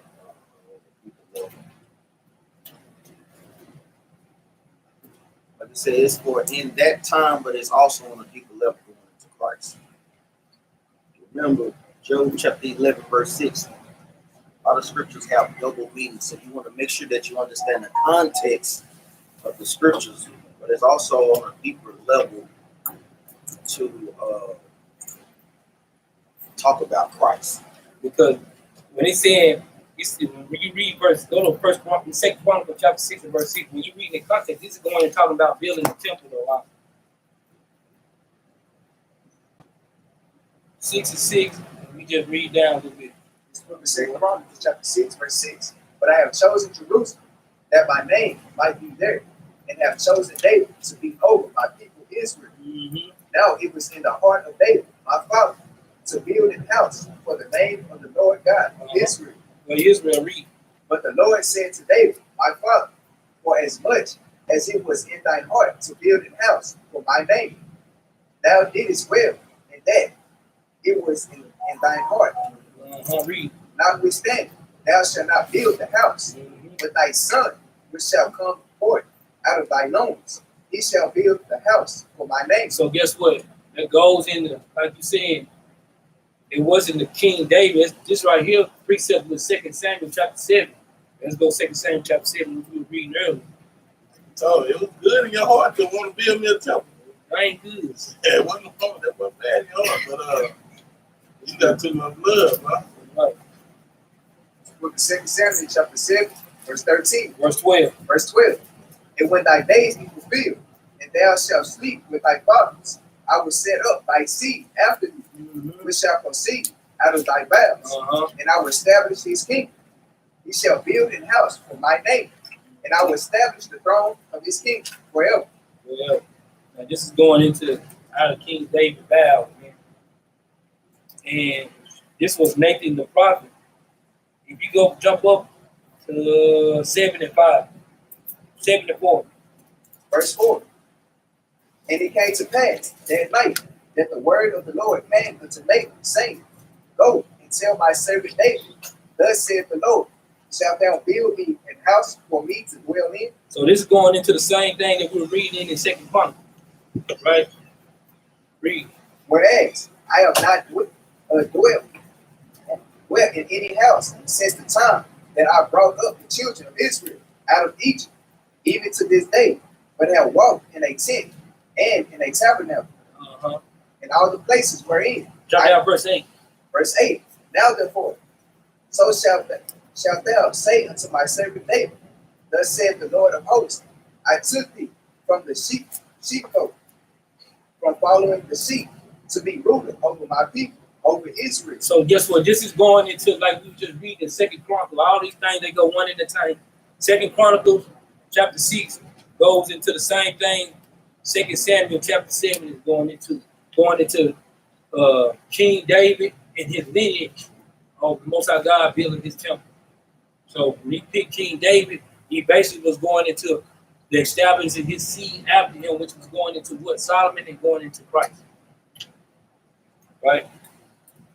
Look, brother, last night he say, the water captain Benaniyah, y'all was right. The Most High kept me out of pain all day. That's all praise that thing. That's what they're supposed to do. You're supposed to go through prayers, man. Even with Brother Ocean, first, the book of Jonah is a good damn book to read. Right. Pray, brothers, keep reading that. I can't leave the book of Jonah. What's going on? It's for one, it's a good book. One word for Jonah. Work. Yeah. Some work to be done. And it shows you that you cannot run from what the Most High God has for you. If He commands you to do something, that's what you got to do that thing. You can't run from it, man.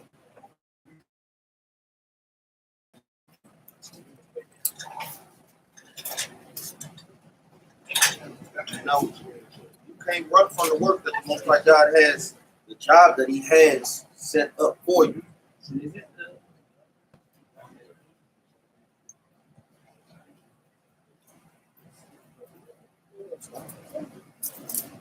You will be, like you say, judged for those things, man.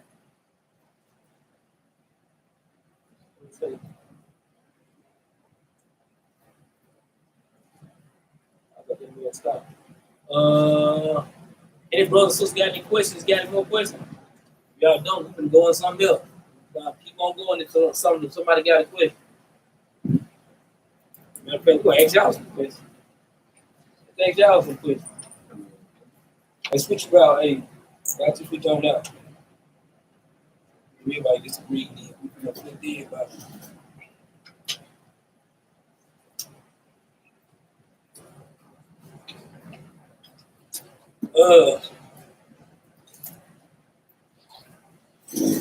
Let's see. How can we be?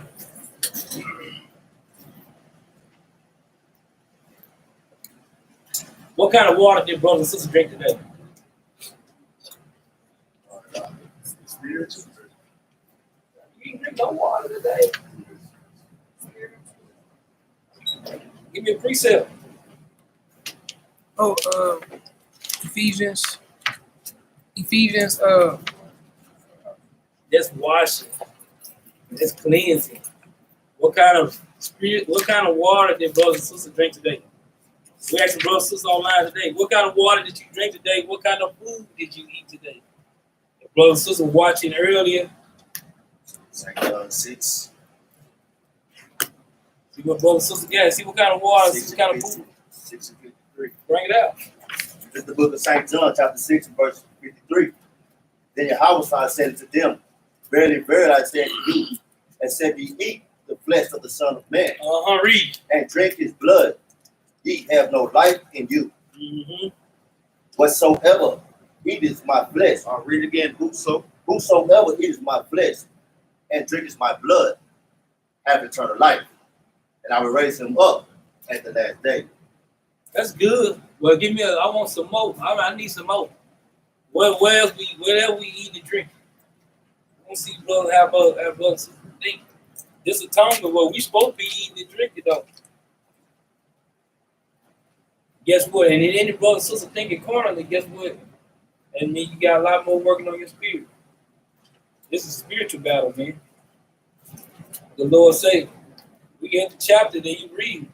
John 6:63, it's the spirit that quickeneth, the flesh profited nothing. The words that I speak unto you, they are spirit and they are life. So what spiritual water are we drinking, man?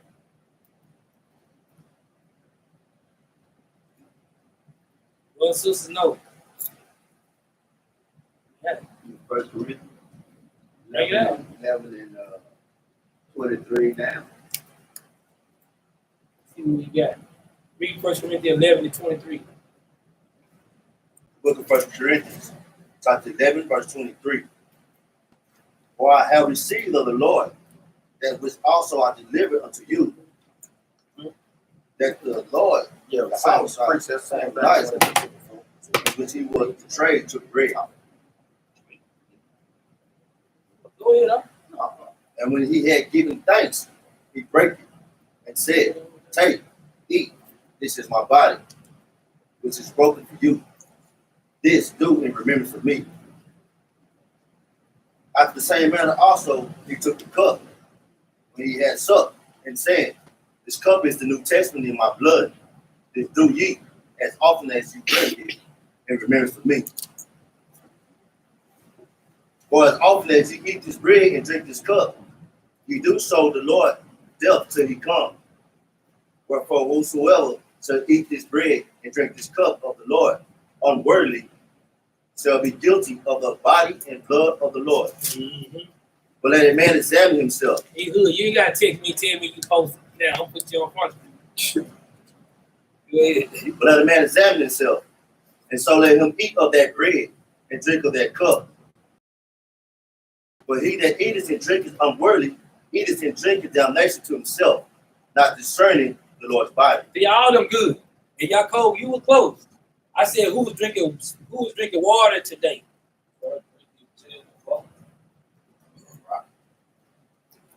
I'm gonna give y'all one before we go there. Go to John 4 and 14. Somebody just dropped that. St. John? Yeah, John 4 and 14. I ain't say first. John 4 and 14. St. John 4 and 14.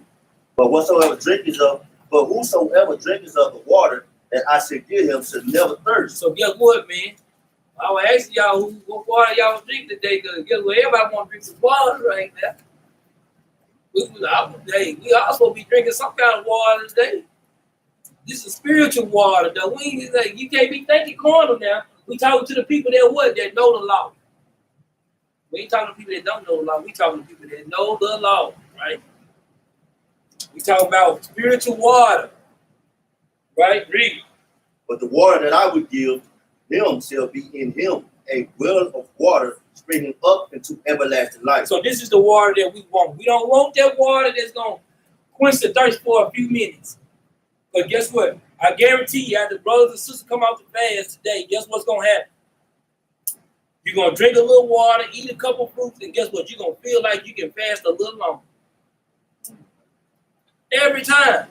Every time you eat, every time you drink, you're like, damn, I could have fasted a little bit longer. You do that every time. Everybody that's fasting, that's fervent in fasting, they say the same thing. Like, I could have fasted a little longer. Why? Because your body needs you to fast a little longer. Guess what? Stop telling yourself I could have fasted a little longer and just fast a little longer. It ain't hard to do. But guess what? We can make it hard, though. We definitely can. Right? What y'all got? Y'all got 1 Corinthians 10 and what? See what we got. It's the book of 1 Corinthians, chapter 10 and verse 4. And did all drink the same spiritual drink, for they drank of that spiritual rock that followed them. And that rock was Hamashiach Yahushua. See, that's a spiritual drink. But I said drink water. I come out water. I asked y'all who drank water. Water. I'm thinking, brother, go to something living waters, right? What kind of living waters we should be going to, right? But we said water. Everybody should be drinking some kind of water today. And that spiritual drink is good too. We give our spiritual drink precept. We'll give y'all a spiritual drink. We give y'all a spiritual precept.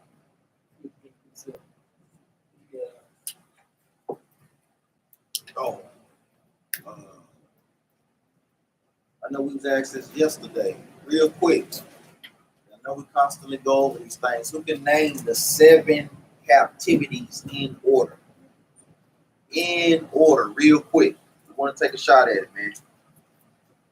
In order. What you got looking at? Egypt, Persian and Medes, Assyria, 5, too late. Who up next? Assyria, Go ahead, sis. Egyptian captivity, 1500 BC, Assyrian captivity, 700 BC, Babylonian captivity, first siege was 508 to 507 BC, second siege was 506 BC, Persian Medes captivity, 538 BC, Greek captivity, 333 BC, Roman captivity, 780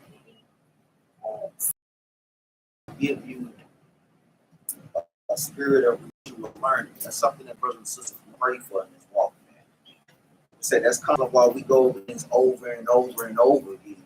Kind of seal it in your brain. So really seal that thing in your brain, man. Same good precept online too. Sister Genesis, go to Revelation 21:6. That's real good.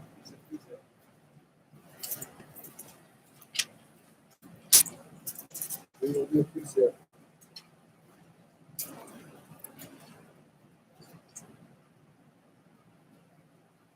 So, 6. 21, yeah, 6. This is the book of Revelation, chapter 21, and verse 6. And he said unto me, it is done. I am Alpha and Omega, the beginning and the end. I will give unto him that is atheist, a thirst of the fountains of the water of life free. That's pretty good. That's a pretty good precept. Yep. Well, the Donovan does a good precept too. Well, should be putting them off the top, living waters. Let's get that right quick. Read that. John 7:38.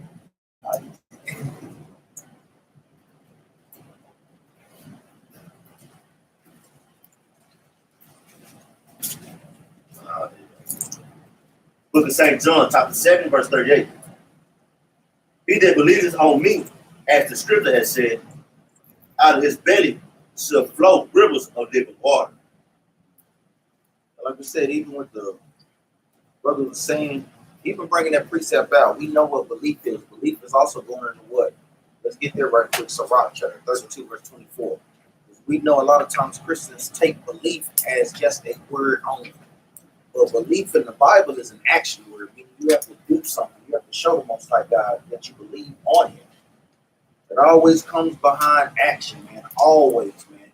That's what the scriptures is all about. You get there, read that out. This is the book of Sirach, chapter 32, verse 24. He that believes in the Lord take heed to the commandments, and he that trusteth in him shall fare never the worse. It says, he that believeth, read that again from the top up.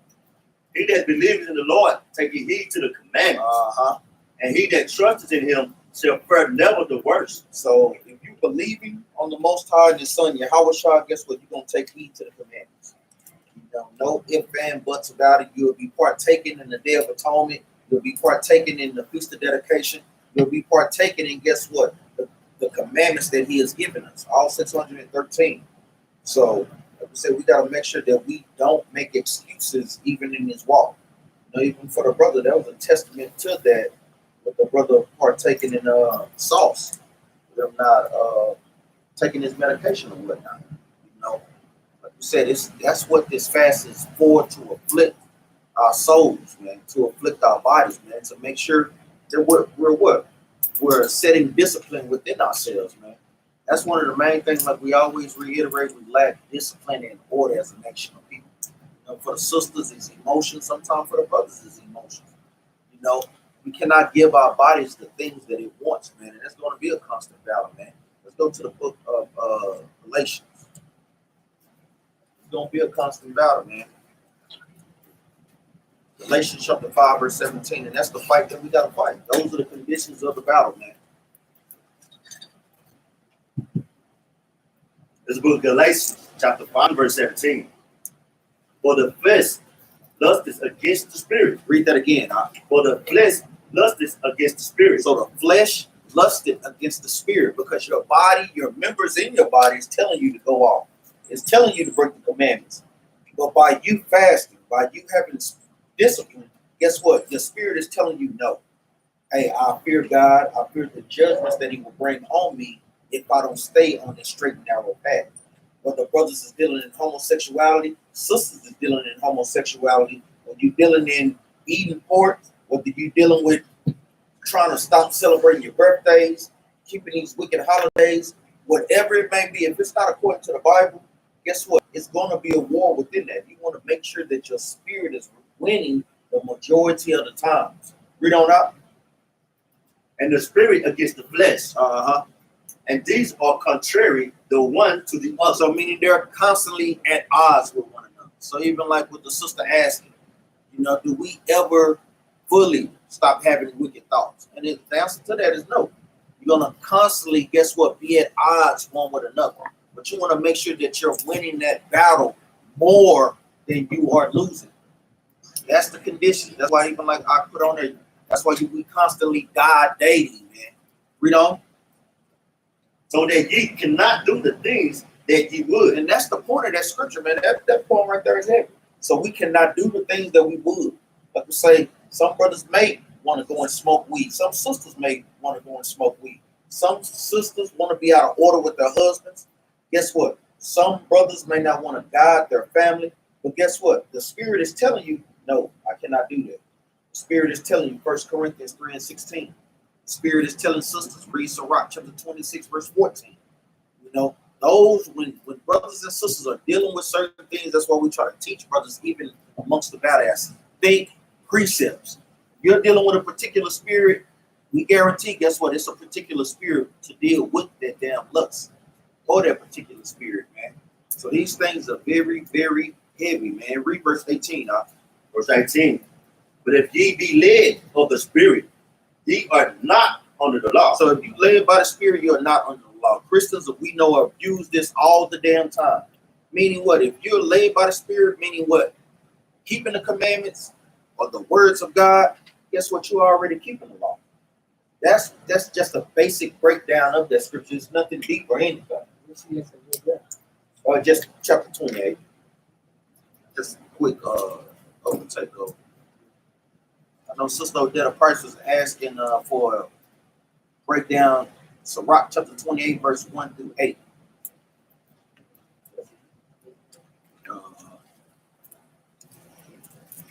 That's a good precept. When brothers and sisters that deal with that revengeful spirit, you need to read these things, man.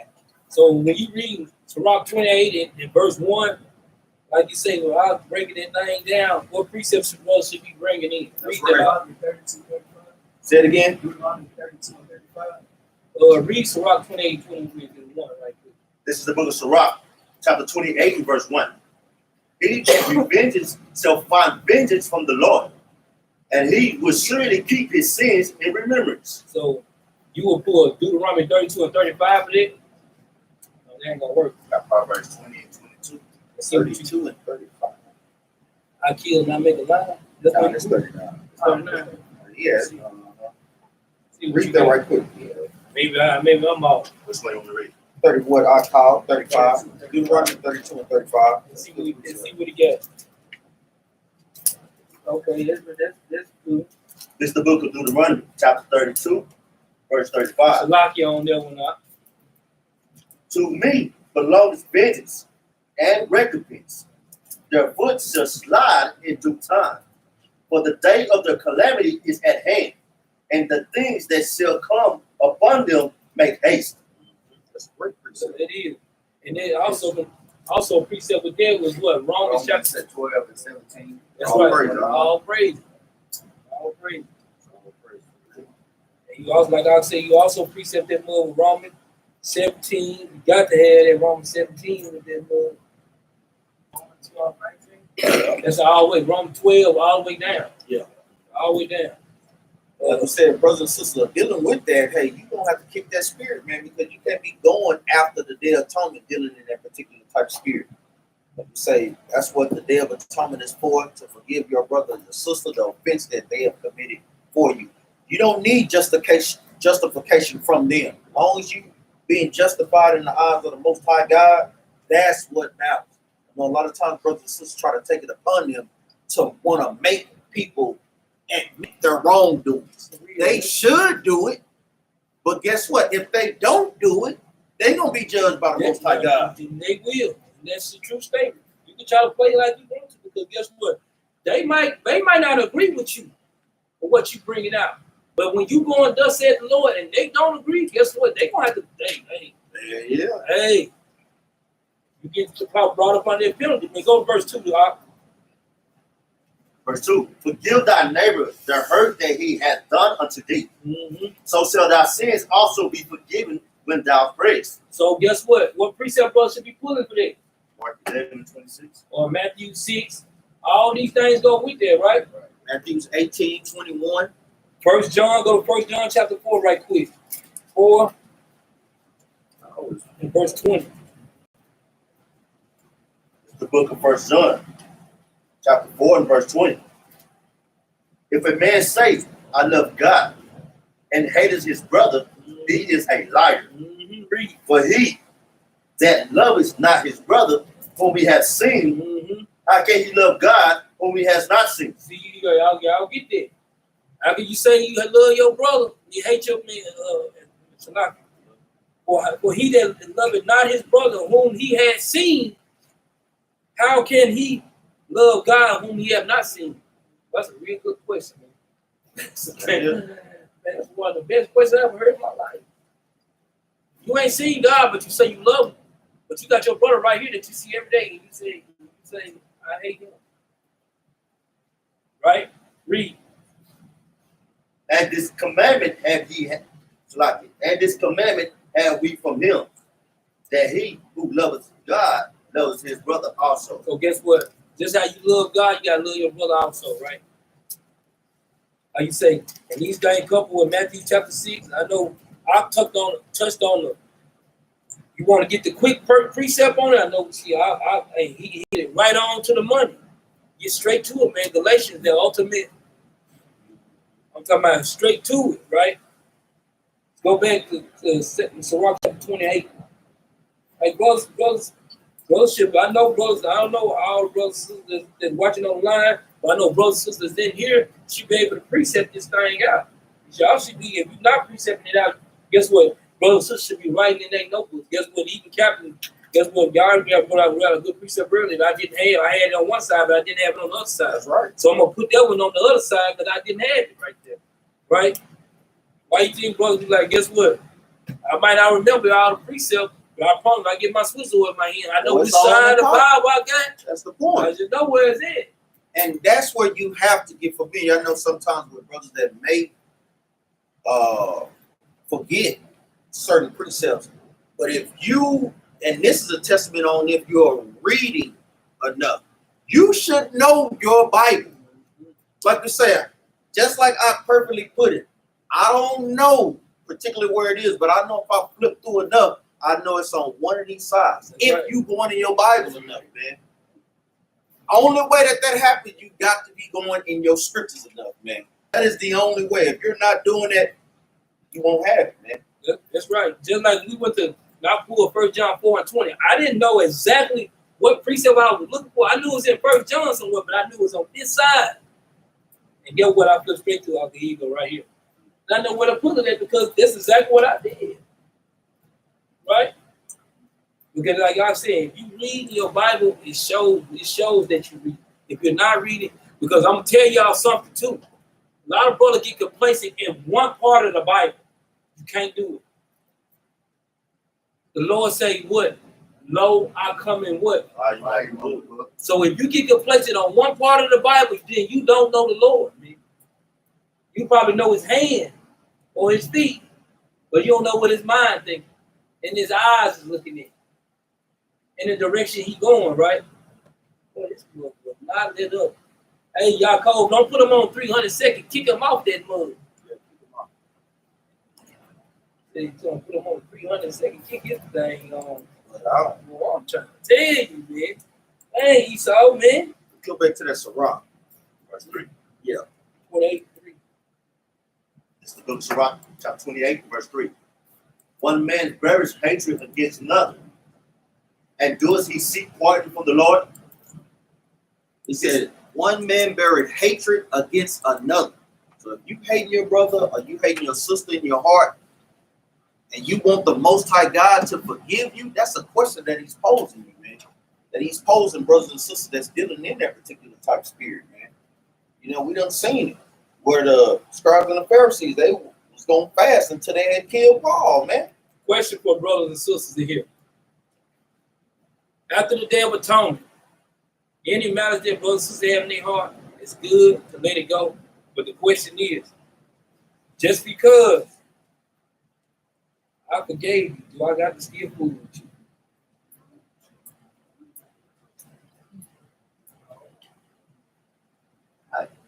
I have a statement, not a question. Go ahead. My statement is, how can I say I forgive you and no longer, unless we walk together, unless we walk separately. Yeah. If I believe one way, you believe another way. But if we both believe the same way, if I say I forgive you, why should I not deal with you? Like I said, unless we walk separate in the word of God. You see what I'm saying? I think that's the only way we should not deal with each other. Because I may need you to lift me up when I fall. That's right. And vice versa. So if I forgive you, I mean, it's just like Christ forgiving us. Should he cut us off because he forgave us? You see what I'm saying? So if he didn't cut us off, why should we cut each other off when one doing us wrong? Okay, I got you. Especially if they repent. I got you. Okay. I got you. Go ahead. I got you. I'm like, if I forgive you, I won't forget, but I move with caution with you. You know what I'm saying? That's a good statement, too. That's a good statement, too. That's good. What sister got? That's good what y'all got. I mean, forgive that person. You don't really have to forgive that person. You should always be one. That's right. Because I guess didn't know what? what she said. Say Say it it again. I say just like once I forgive that person, I don't have to deal with that person. I can shalom that person and keep going. That's right. And not have no malice in your heart about that person. Not have, because the thing is, I don't know how solid brothers' faith is, or how strong brothers is in this walk. But a lot of times you will find out everybody in this truth, no matter if they did you wrong or right, it's just not the type of person you want to be around. You just don't want to be around everybody. Everybody that I met in this truth, I don't want to be around everybody I met in this truth. I done met some people that I know I forgave, but I just don't want to be around a certain type of person because I know how I move. Me and you might move we might move differently. I just don't want to be around every single person that I meet in this walk. But just like this, you think about Christ and his disciples. I know he brought up Christ. Did Christ move with everybody? That's right. He did not. Guess what? He forgave everybody because he had to give people the remission of their sins, right? But Christ didn't roll with everybody. So that means everybody that he meet, he's not going to roll with everybody that he meet. Remember, he had how many disciples? And out of the 12, Who did he fool with, really? Huh? How many? Any brother know? How many did he fool with on a? Just Peter and one other one. Peter and More. Let's go to the book of Matthew chapter 17, verse 1. Real quick. I say, you don't mean that, because just like you say, when you forgive, brother, like I say, anybody mad, ain't brother ain't mad at brother. You can't say that I'm mad at you because I just don't, hey, I'm good, bro. If I'm good, I'm good. That's right. No, read that right quick. Matthew 17 and 1. Fine. It's the book of St. Matthew, chapter 17, verse 1. And after 6 days, Yahweh started taking Peter, James, and John, his brother, and bringeth them up into a high mountain apart. So this lets you know Christ could have took all 12 of them. Why did he choose these 3? You know, that was the 3 that he was really rocking with on a different level. You know, so that's just a testament to brothers and sisters. Yeah, we're supposed to do as the Bible say, show hospitality to your brother. But like you say, some brothers and sisters may click a little different. That's not to say that you don't show love and don't show hospitality to them. We understand that? Go ahead, Doc. Okay, but here's the question I got. If he was before we fell out, if me and him was if he was good enough for me to hang with at that moment, and then I forgave him. If I forgave him, now all of a sudden I can no longer hang with you when you was good enough for me to hang with before we fell out. I'm not. No. If y'all can mend that, that's good. But that's what I'm talking about. Yeah, that's good. That's okay. That's what I'm talking about. Yeah. Now, the way that you explaining is that we never hung out in the first place. No. So this is the way I'm hearing it. We never hung out in the first place. You done me wrong. I forgive you, and we back to not hanging out. Okay, I'm good with that. I can understand that. But if we was hanging out together in the first place and you did me wrong, and then I forgave you, why is it that we can't come back to being what we were prior to that? Okay. You see what I'm saying? I'm gonna tell you why we can't. I'm gonna tell you why everybody can't. When does trying a friend stop? It never stopped. So guess what? While I'm trying you as a friend, guess what? It might come a fork in the road that this friendship is where it stops at. Yeah, but don't mean but that, hold on. Go ahead. But don't mean that I'm just a hate for you. Just like this.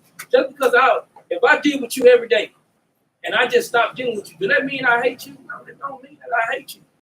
That means that I got something. I might move in another direction you might not want to go. Yeah. I mean, and I understand that. And that's what I'm saying. I get it that way. Yeah. But what I'm saying is that if you decide not to deal with me, it's not because of what happened prior to this. It's because of whatever other reason. It has nothing to do with what we fell out about. That's you right. know what I'm saying? Because of what happened prior to me and you falling out, it's because maybe we decided to go in different ways for whatever reason. But even if okay, let's go. Even if we fell out, say when we fell out about a book, and I gave your book back or whatever, guess what? It's my choice to continue to be your friend the way you want me to be, or it's my choice to be the friend that I want to be. I ain't got to be the friend the way you want to be because it's my choice. Right. So if my choice is that I want to be the way I want to be, hold on now.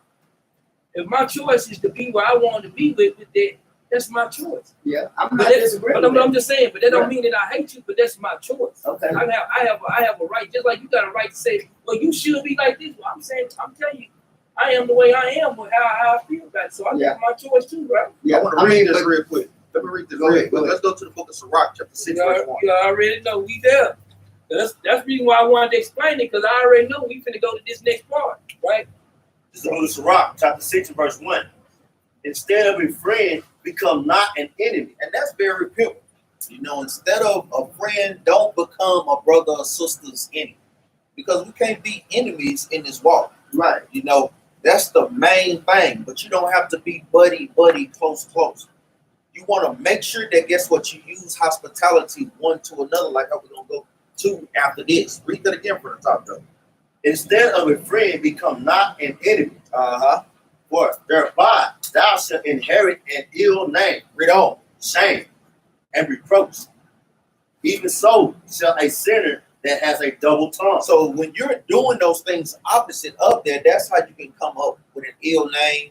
You can come up with shame, or you can come up with being faced with the judgment of the Most High God.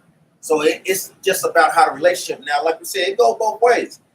Sometimes that relationship can be mended. But if you're saying that these things keep happening, you have to adjust to that. That's like what Capt Jerubbaal said. And I agree with that. Yeah, go ahead. That's right. So like,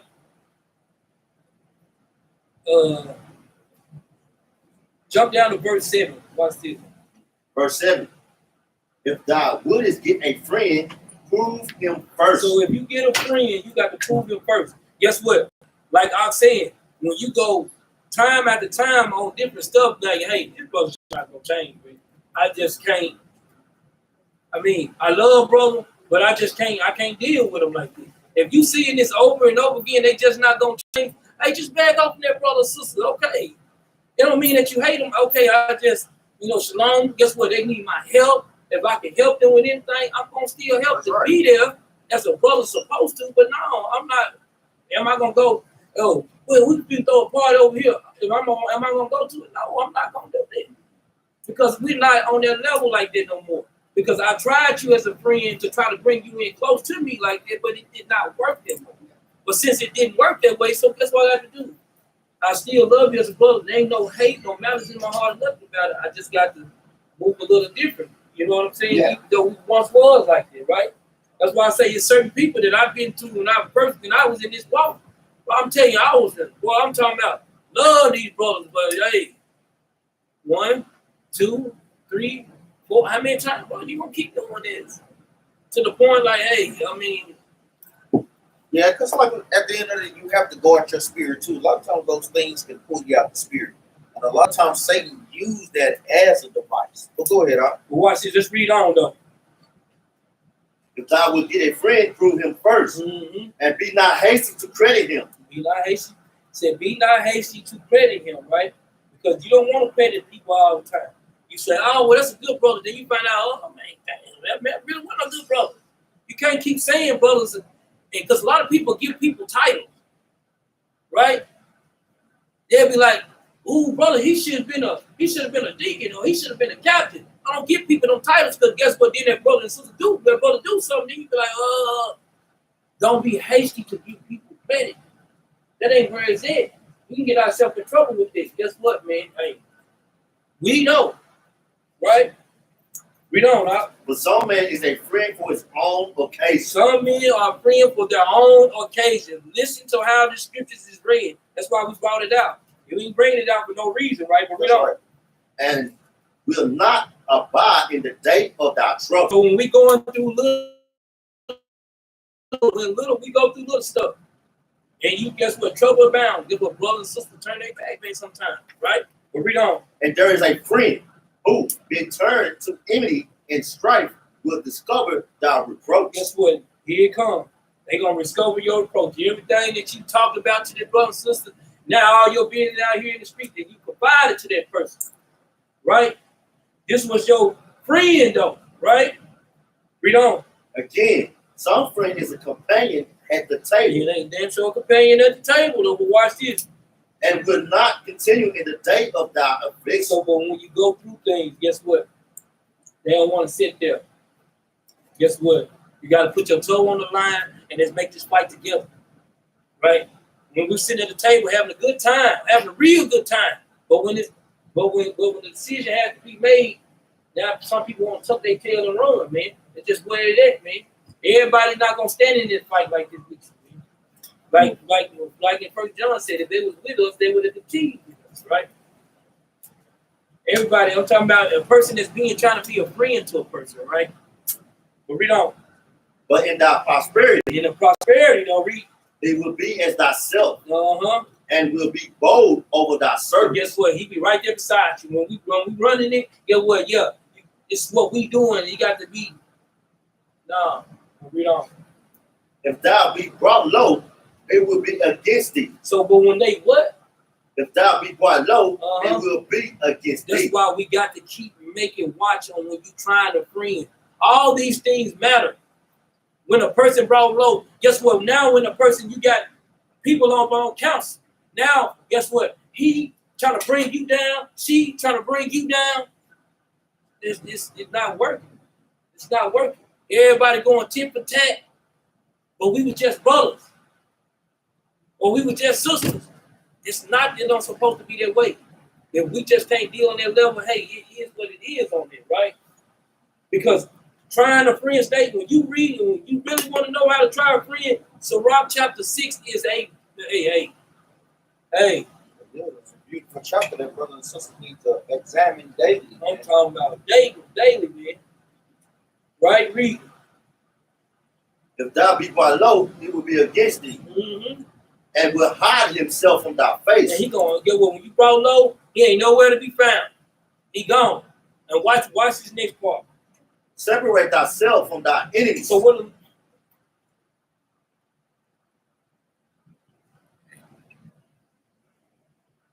I don't make rules. I'm a teacher of the law, though, right? That's how we all supposed to be, teachers of the law. We can be able to separate ourselves guess what, man? David and Saul was enemies with each other, but guess what? David didn't hate Saul, man.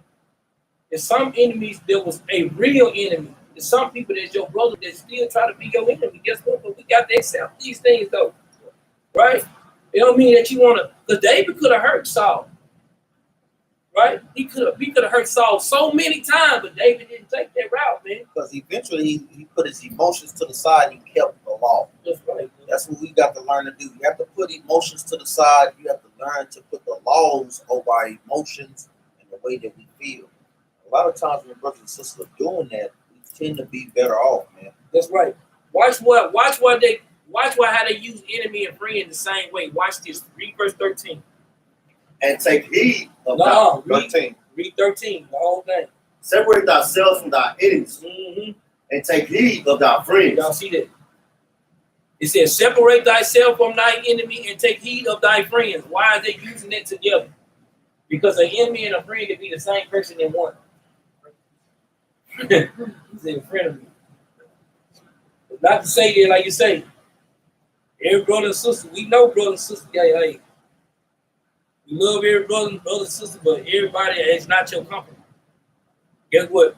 You might drink your tea with your pinky up, and they might drink their tea with their hand all on the cup. And they might be a problem for them. Guess what? This might be a problem for them. But it don't mean, guess what?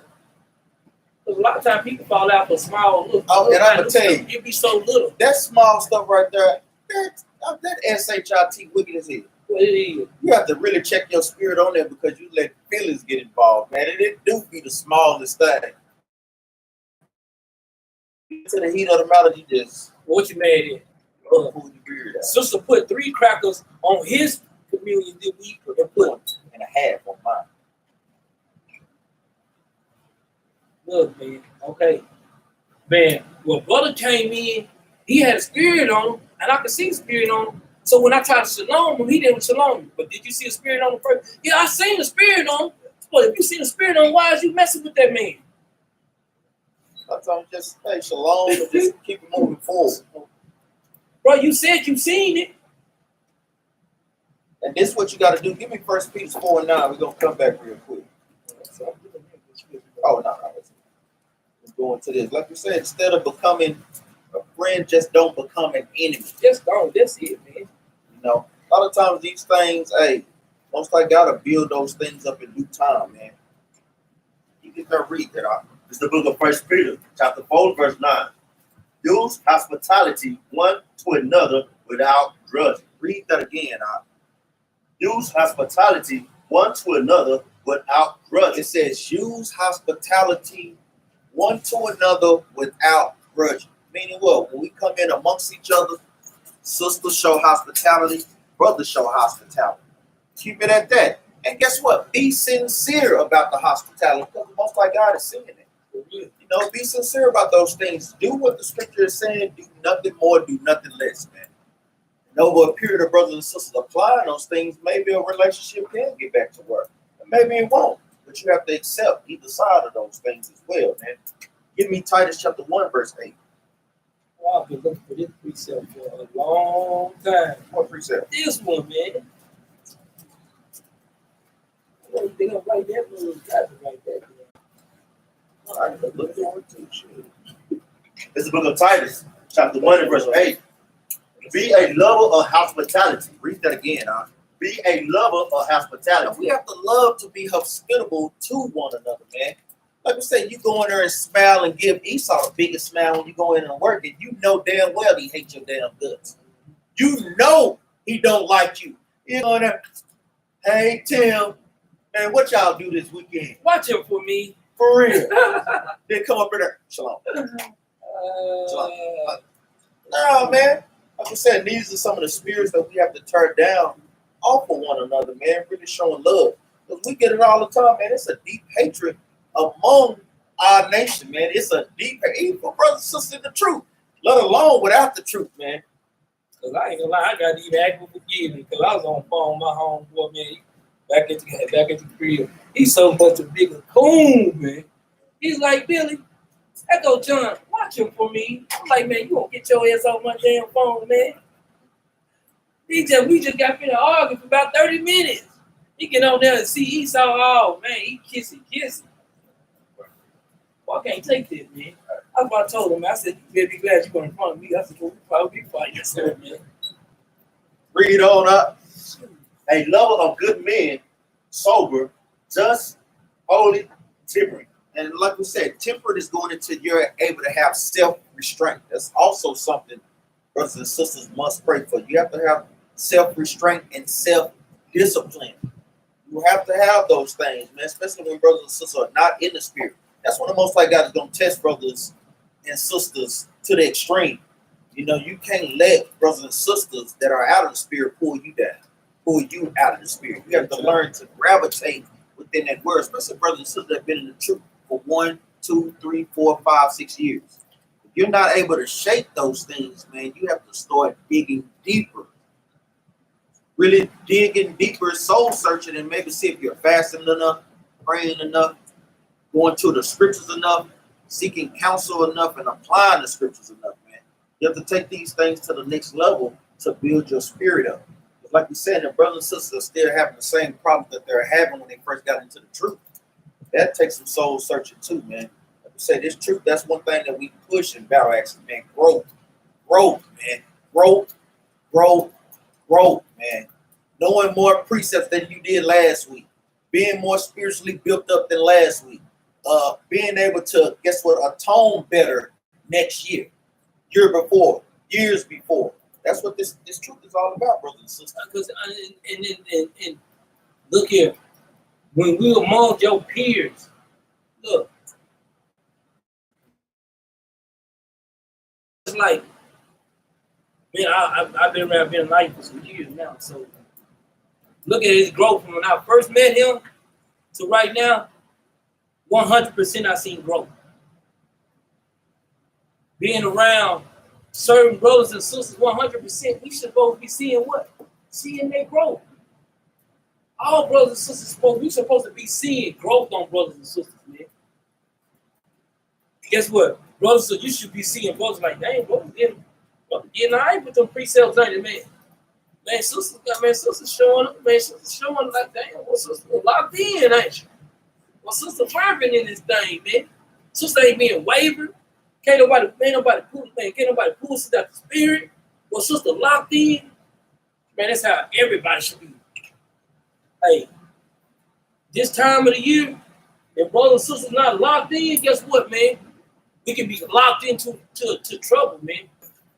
Because guess what? You can't, after so many years, like I said, after so many years, you can't keep on playing both sides of it. You're going to have to pick something, man. It is, man. And we know a lot of times, like we said, 30, 40-something years being in the world, man. You know, you want to get to where you don't want to use it. Well, you know, I just got spirits on me. You know, I just got demons. You don't want to get in the habit of using that as an excuse. I know a lot of times brothers and sisters will get complacent on that. Give me Colossians chapter 3, verse 23. So we're just going into, like you say, showing hospitality to your brother. That's what you are commanded to do, man. You're commanded to do that. Like you said, if brothers and sisters are not doing that, you have to check the spirit on those things, man. Colossians chapter 3, verse 23. And whatsoever ye do, do it heartily, as the Lord. Go ahead, as the Lord, and not unto men. It says, and whatsoever you do, do it wholeheartedly, and not unto men, but unto the Lord, man. Remember, the things that you're showing hospitality, guess what? Because the Lord wants you to. That's why you should be doing those things. That's, guess what? Us keeping the commandments. Is that it on that? So brothers and sisters want to meditate on those things. Go ahead. Marriage advice. What kind of marriage advice sister looking for? Sister, what's her name? Anah, Israel. Brother. What kind of marriage advice they asking for?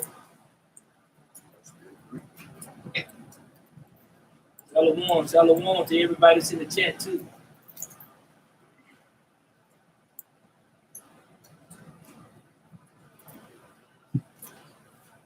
Good marriage advice. Let's go to the book of Ephesians real quick. got something here? Go ahead. Go to the book of Ephesians chapter 5. Even when we're doing marriage counseling, these are the precepts normally that we do go to. For one, brothers and sisters must understand each other's role in a marriage. A lot of times, without this truth, especially when we see in the world, I know brothers and sisters may watch these podcasts that come up. Hey, they've been hitting on more and more on how sisters done got so much far out of the role, even brothers to a degree, but sisters really have. But this is one of the main chapters of precepts that you want to go to. If you get that, read that out. This is the book of Ephesians chapter 5 and verse 22. Wives, submit yourselves unto your own husbands as unto the Lord. So that's the first step. A sister has to know her role in being in a marriage. You have to submit yourself unto your husband as unto the Lord. That's one of the main things, man. Like you said, if you going at your husband, giving him all type of backlip when he's just asking you to do something, not break your back, you know, not ruling over you with the line, and you always have a problem with that. Well, sister, you're going to have to learn to examine your spirit, man. Like we say, you want to do those things wholeheartedly, just like how you would do for the Lord. You want to give your husband that respect also, even like the scriptures just said. Read on.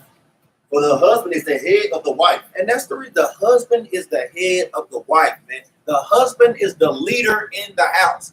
A sister may not agree with the decisions that he makes, but damn it, those are his decisions. You have to live with him, man. Like I said, if your husband is going out of order, guess what? The Most High God will correct him. He will judge him.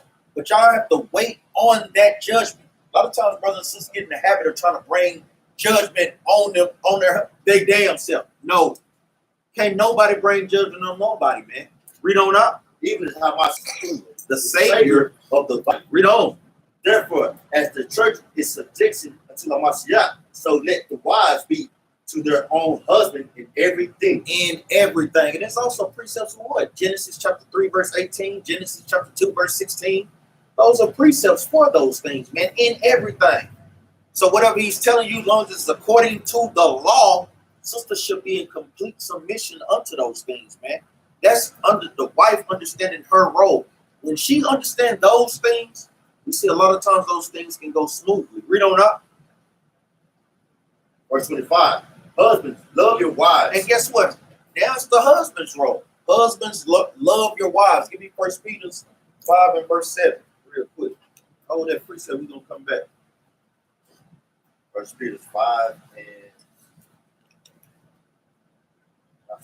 7. No, it's like 3 and verse 7. It's like, y'all.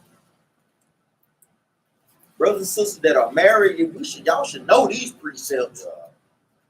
Sisters should know your precepts on how y'all should be according to the Bible. But you should know these precepts as well. Read this out. This is the book of 1 Peter, chapter 3, verse 7.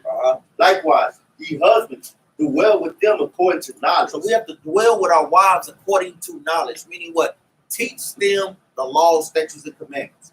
A lot of times, sisters don't know their role. It's her job to kind of, guess what?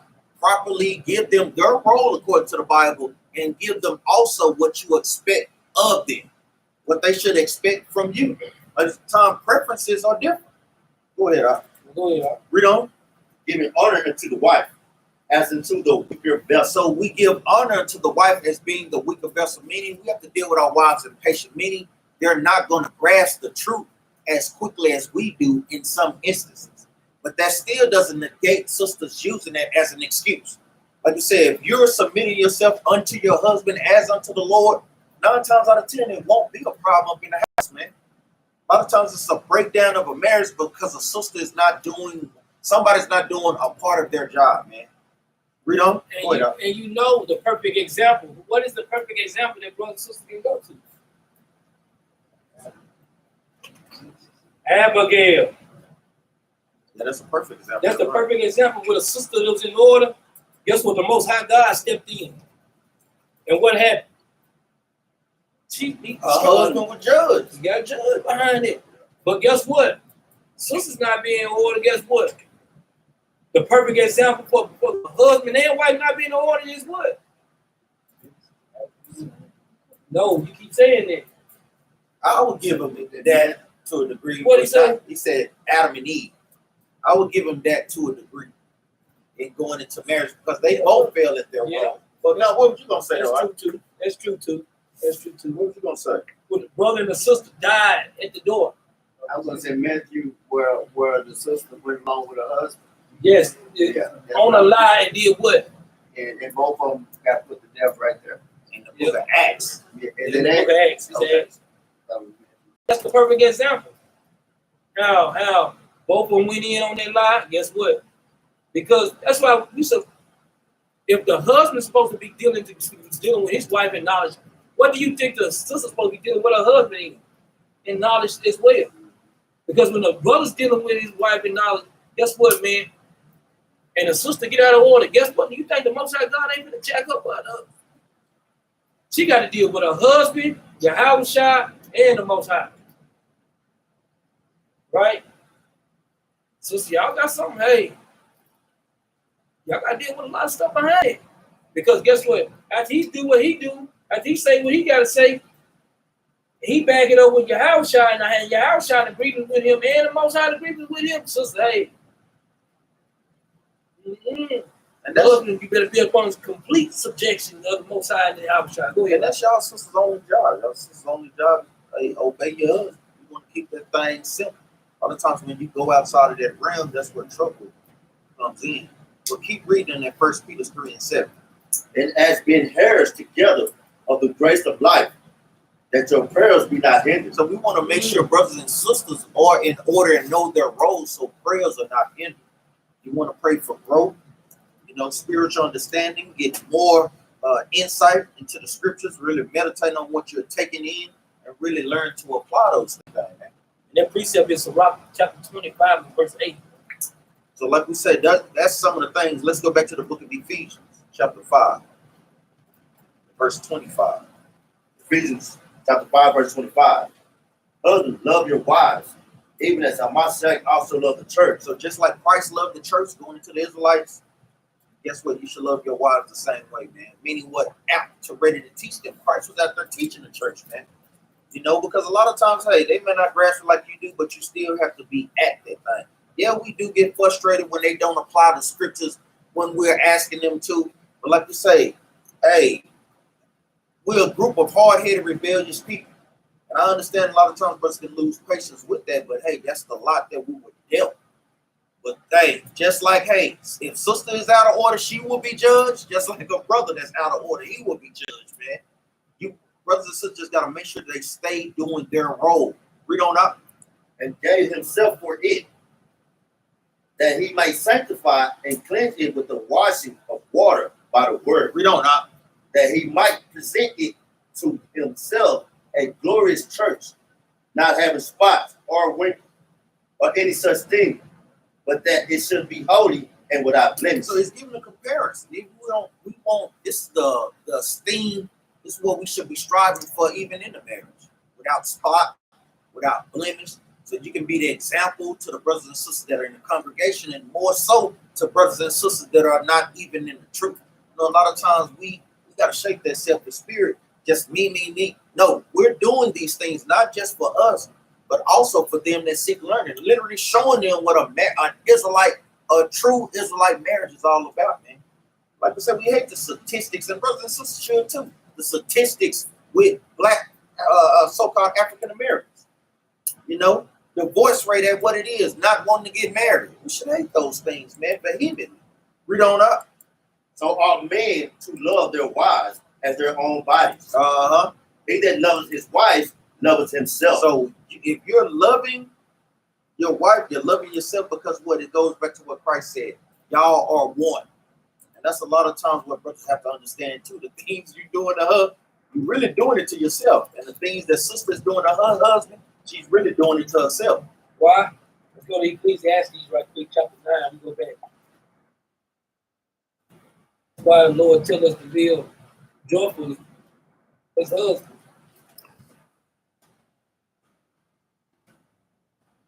To read with us. It's the book of Ecclesiastes, chapter 9, verse 1. For all this I considered in my heart, even to declare all this, that the righteous. Hold on. Ecclesiastes 9 and 9. 9 and 9. Okay. I say, It said, read. This is it. What? Live joyfully with the wife whom thou lovest all the days of the life of thy vanity, which he has given thee under the sun. Which he had given thee under the sun. Read. All the days of thy vanity, for that is the portion in this life. It's the portion in this life, man. Read. And in thy labors, which thou takest under the sun. Because guess what? Just like King Solomon was teaching about, man. All the days that we live on the earth, guess what? These are vanity days, man. And we look at how we live. Guess what? Because it's days that we can live in. We can live prosperity, but it's days that we live vanity, man. If you think about how Solomon break it down, break these things down. Solomon said he did all these things up on the earth. Everything that Solomon, all the things that he did, get what Solomon said, all these things were. It's vanity. All these things are vanity, man. Guess what, man? That's why even when we got our wife, man, guess what, man? Just live properly, man. Because guess what? Whatever wife we got, whatever we going through, that's our portion. Just like he read at the end. For that is thy portion in this life. This is our portion. We just got to live with whatever we got, man. The Most High God blessed to be in a different state or whatever. Guess what? Whatever portion the Lord got for you is the portion that you gonna walk in. You ain't got no other choice. Let's go to Matthew chapter 19 and verse 5 real quick. Show that we husband and wives are one, man. Like we say, sisters got to get with their program. Like we say, that comes with proving. You know how your husband is. You know what he expects. You can't change your husband. You cannot do that, man. You cannot do that. That's what proving a friend is all about, man. That's the worst thing. I'm going to give y'all brothers and sisters another little heads up. Brothers and sisters, another little heads up. I'm going to help y'all out. When a brother and sister trying each other, sisters, quit asking her husband what kind of wife you looking for. Husband, quit asking the wife what kind of husband you looking for. Because if you tell him what kind of husband you looking for, he gonna try to be that husband you want. And then when guess what, he get tired of being the husband you want, he gonna turn and be the same person that he always was. When she's tired of being the same wife that you want her to be, she gonna be the same woman that she always was. Be the woman that you want, that you are, and if he can accept that woman, then he can live good with you. Guess what? Be the man that you can, and if she can accept that man, she can learn to live good with you. Quit asking, well, what kind of, no, because that ain't the person you really want. Be who you are and let the person choose if that's what they want to be with. We're talking about in the beginning. That's right. We're talking about in the beginning stage. This is what I'm going to go into, proving, and then in the proving stage. So we're trying to help brothers and sisters to get an understanding. Because when you keep asking a sister, well, what kind of husband you want, you're going to try to be that. No, be who you are. And if she see that she don't like that, then she can have an opportunity to move on. Come. Sisters, come. All right, go ahead. Read that. The book of St. Matthew chapter 19 and verse 5. And said, for this cause shall a man leave father and mother, and shall cleave to his wife, and they twain shall be one flesh. And they twain shall be one flesh, meaning those y'all two shall become one. So meaning what, on one accord, even with the frame of mind thinking. You know, that's some even heavier stuff. Give me the book of Sirach real quick. Because I know a lot of times sisters don't think, but yes. Give me Sirach chapter 7 and verse 26. Your mind should be after the mind of your husbands, man. What's laughing at, Brother King? Jerubbaal? Yeah. Living on my gas. The book of Sirach, chapter 7, verse 26. Hast thou a wife after thy mind? Read that again. Hast thou a wife after thy mind? Meaning what? A wife's mind should be after her husband's mind, after a man of the Lord. I know a lot of times sisters may struggle with that, but that's the point to get. Like we say, the better y'all all on one accord, the less problems you have up in the marriage. Read on up. Forsake her not. And if a wife mind is according to your mind, hey, that's a wife that you do not forsake, man. Read on up. But give not thyself over to a light woman. Don't give yourself over to a light woman, a sister that like a Kelly Bundy or something. You know, you don't want one of them, just a dumb sister or something. That's what a light mind is going into, man. So you want to make sure that her mind is according to yours. Those are the things that you prove. And it takes time to get to those levels, man. When brothers and sisters are not properly proven, then y'all get to the situation. Now y'all get to the heat of the matter on how they really is. It's too late now, man. And guess what? I'm gonna help brothers and sisters out too.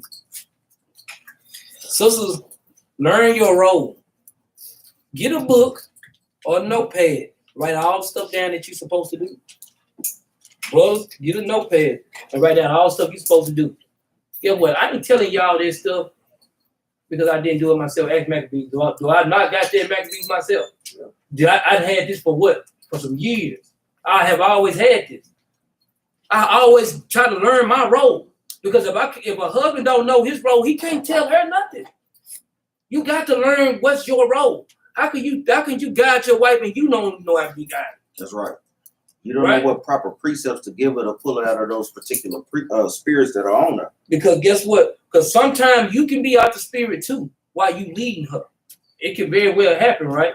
Let's go to Sirach 25:8 right quick. This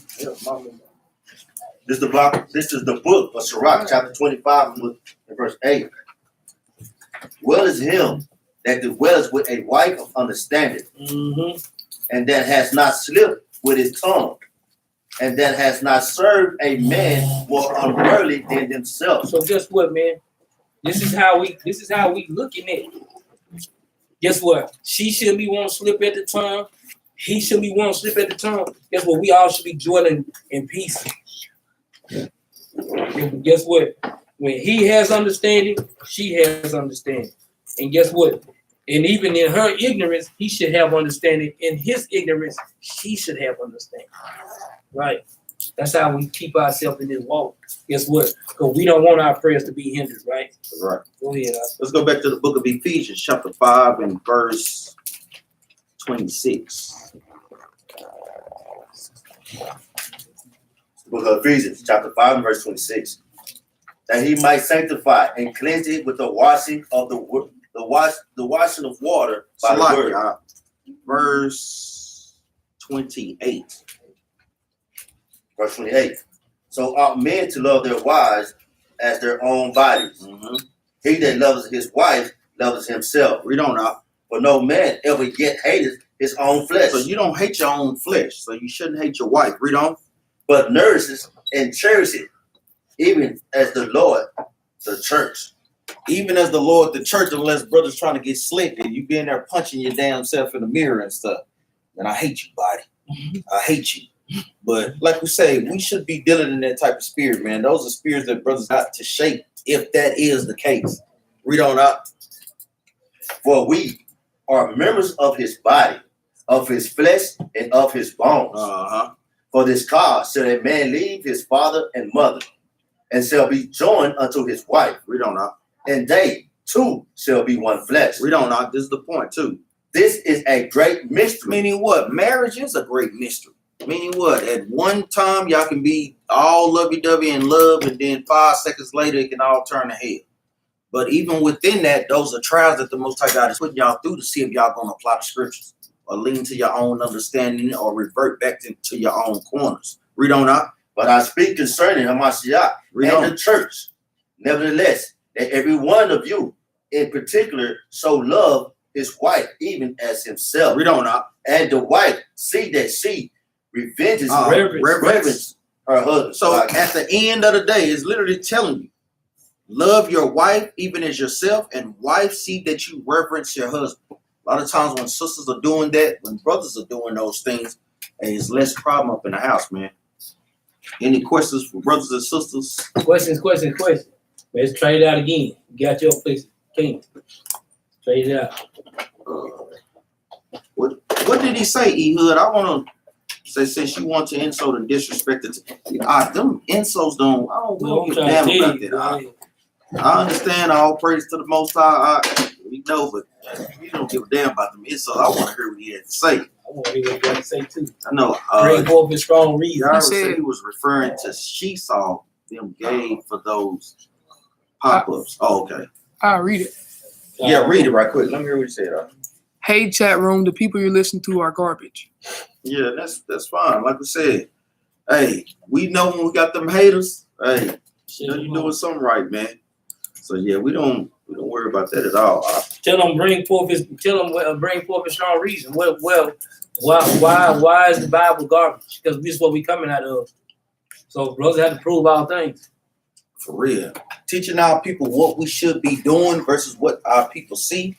Hey, that's something that we should be changing. Unless you probably is an Edomite and he don't like the change that the Bible is giving to us.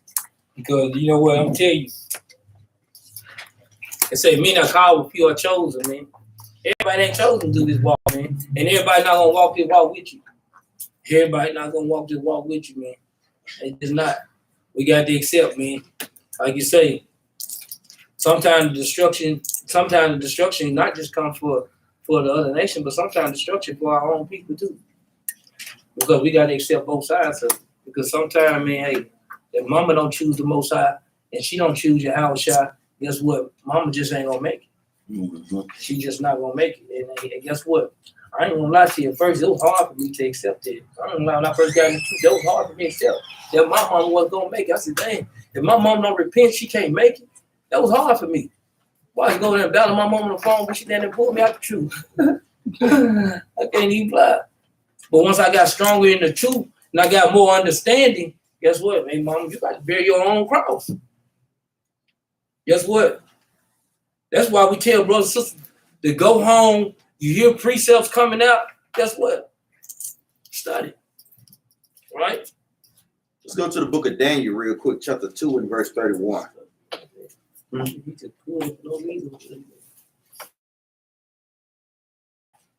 Somebody put some on there. And the brothers and sisters watching online, man, y'all got any questions? Ask y'all questions. Brothers are here. Y'all got any questions, man? Ask the questions. We right here. When you get that, read that Daniel chapter 2, verse 31 out. The book of Daniel, chapter 2, verse 31. Mm-hmm. Thou, O king, sawest and behold a great image. This great image, whose brightness was excellent, stood before thee, and the form thereof was terrible. Read on up. This image, head was of fine gold, his breast and his arms of silver, his belly and his thighs of brass. Read on. His legs of iron, his feet of iron, and part of clay. We know this is going into what? The Nebuchadnezzar statue. Do any brother or even any know what this is signifying? What does the gold signify? Do any brother know? I know we kind of touched on these things. So gotta make sure you are writing these things down, man. Any brother know? Say it again. The first one is Babylonian. Jump down to verse 38. Verse 38. And wheresoever the children of men dwell, the beasts of the field and the fowls of the heaven had he given into thy hand, and had made thee ruler of them all. Thou art his head of gold. Thou art his head of gold. Going into who? Nebuchadnezzar. Nebuchadnezzar is the head of gold. So you know that the Most High God gave Daniel, well, he gave Nebuchadnezzar a dream that Daniel interpreted. So even jumping back up to verse 32 again. Book of Daniel, chapter 2, verse 32. This image, head was of fine gold, his breast and his arms of silver. Hold up. Who is that signifying next? That's going to be Persian Medes. The Persian and Medes. Jump down to verse 39. Verse 39. And after thee shall arise another kingdom, inferior to thee, in another third kingdom of brass, which shall bear rule over all the earth. So it's signifying, like I said, there, and after thee shall arise another kingdom inferior to thee. This is going into what? The next kingdom that came up after the Babylonians. That's why it's no coincidence why we're constantly asking brothers and sisters, what are the major captivities? What are the 7 major captivities? So you can automatically know those things in order. This is what this is going into. Jump back down to verse 32 again. Verse 32. This image, head was of fine gold, his breast and his arms of silver. So we know that the head of gold was the Babylonian kingdom under Nebuchadnezzar. The arms of silver is the Persian and Mede. Read on. His belly and his thighs of brass. Now, what is the belly and thighs of brass going into? What kingdom does it signify? the Greek captivity. Jump down. Read verse 39 again up. Verse 39. And after thee shall arise another kingdom, inferior to thee, in another third kingdom of brass. That third kingdom of brass is going into what? The Greek captivity. Read on up. Which shall bear rule over all the earth.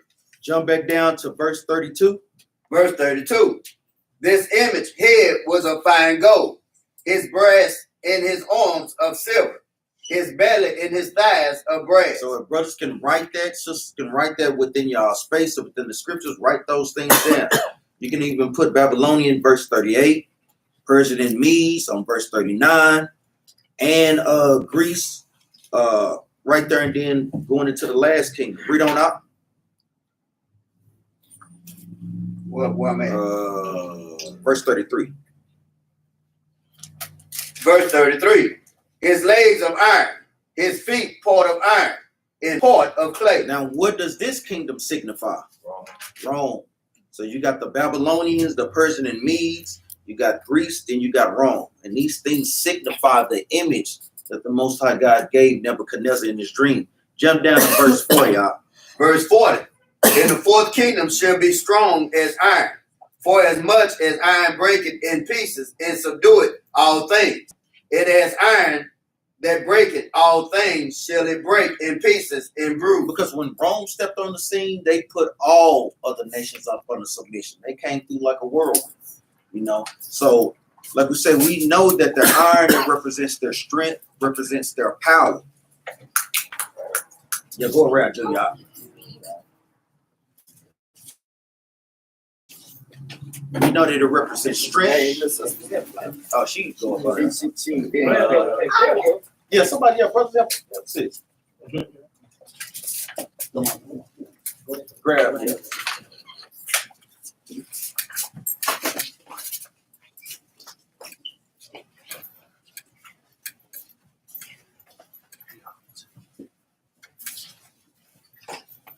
So this dream that Nebuchadnezzar had of this statue signified these empires that the Most High God was setting up on the earth. I know we don't went deeper into it in a class a couple of years ago, but brothers and sisters that are reading these things, read verse 40 again up. The book of Daniel, chapter 2, verse 40. In the fourth kingdom shall be strong as iron, for as much as iron breaketh in pieces and subdueth all things. And as the iron that breaketh all these shall break it in pieces and bruise. Read on up. And whereas thou sawest the feet and toes, part of potter's clay and part of iron, the kingdom shall be divided. Now, what does this signify? Any brothers or sisters? Any brothers or sisters? Just a Q&A. What does, how many toes do you have? 10. So what does it signify? 10.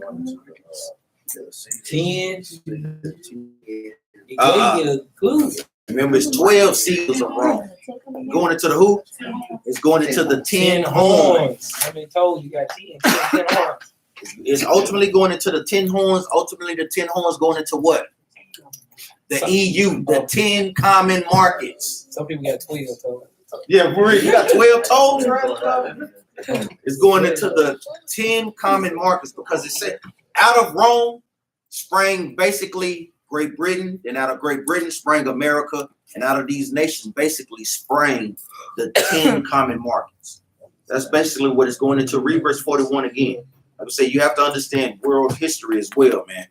Book of Daniel, chapter 2, verse 41. If you don't, without these precepts, it will not make sense. Read that out. And whereas thou sawest the feet and toes, part of potter's clay, and part of iron, the kingdom shall be divided. The kingdom shall be divided. Even right now, they're divided. You know, you got Russia going against Ukraine. You got America going against Russia. You know, they're being divided. You got Great Britain trying out of the Brexit agreement. You know, you see all those things, man. You see these things slowly but surely being divided. Read on. But there shall be in it of the strength of iron, of the iron. But you still have the strength of iron going into what? The Roman Empire. You still have it, see it in there mingled amongst the United States, even on how they hold their Senate, their Congress. they still have some of the attributes of Rome. Read on. For as much as thou sawest the iron mixed with miry clay. Read on. And as the toes of the feet were part of iron and part of clay, so the kingdom shall be partly strong and partly broken. We see America. It's on the decline, man. You see it's partly strong, but then you see it's partly broken, man. And it's gonna wax worse and worse. Read on up. And whereas thou sawest iron mixed with miry clay, they shall mingle themselves with the seed of men. But they shall not cleave one to another. Read on. Even as iron is not mixed with clay. Even going into us, even though we over here in America, like we say, even with Martin Luther King, like we said, the most divided day in America is what? What day? Sunday. You got white people that go to their church. You got our people that go to their damn church, man. But they all trying to say we all one. No, when you peel back those layers, you can see many divisions, man. You can see many things that they go against us on in the medical industry, in the real estate industry, in stocks and bonds, banking, all those things. You can see the division, man. It's just peeling back the layers. Read on. You got something? Go ahead. Read on up. Verse 44. And in the days of these kings shall the God of heaven set up a kingdom which shall never be destroyed. Read on. And the kingdom shall not be left to other people. So guess what? Other nations are not going to be in charge of the kingdom, man. Read on up. But it shall break in pieces and consume all these kingdoms, and it shall stand forever. And it shall stand forever. Go ahead, Op. What was that question? The question said, will you get put to death not wearing fringes? Somebody told me put to death. If so, could you show me the law, please? Number 1538, just read the law. And then we'll get precept on it. See how Brother Donald want to break that down. The book of Numbers, chapter 15, verse 38. Speak unto the children of Israel, and bid them that they make them fringes in the borders of their garments throughout their generations, and that they put upon the fringe of the borders a ribbon of blue. We don't know. And it shall be unto you for a friend, that ye may look upon it, and remember all the commandments of the Lord, and do them. And that ye seek not after your own heart and your own eyes, after which ye used to go a horn. Read. That ye may remember and do all these commandments, and be holy unto your God. So, wearing the fringes, when it get you put to death. What precepts, brothers, got? Let's read Zephaniah chapter 1 and verse 8.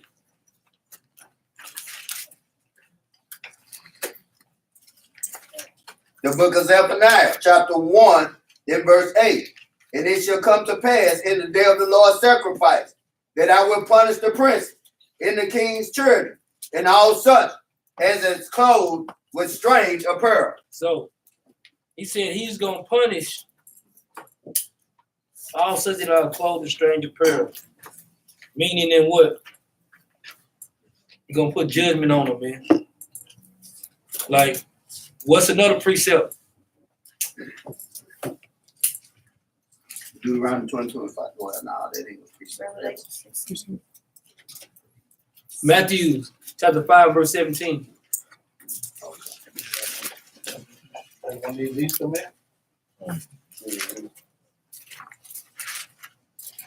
The book of St. Matthew, chapter 5, verse 17. Think not that I am come to destroy the law or the prophet. I am not come to destroy, but to fulfill. For verily I say unto you, till heaven and earth pass, one jot or one tittle shall in no wise pass from the law, till all be fulfilled. Whosoever therefore shall break one of these least commandments and shall teach man so, he shall be called the least in the kingdom of heaven. So guess what? A lot of people read that saying the least, thinking, well, I'm still going to make it because they said I'm the least. Read on.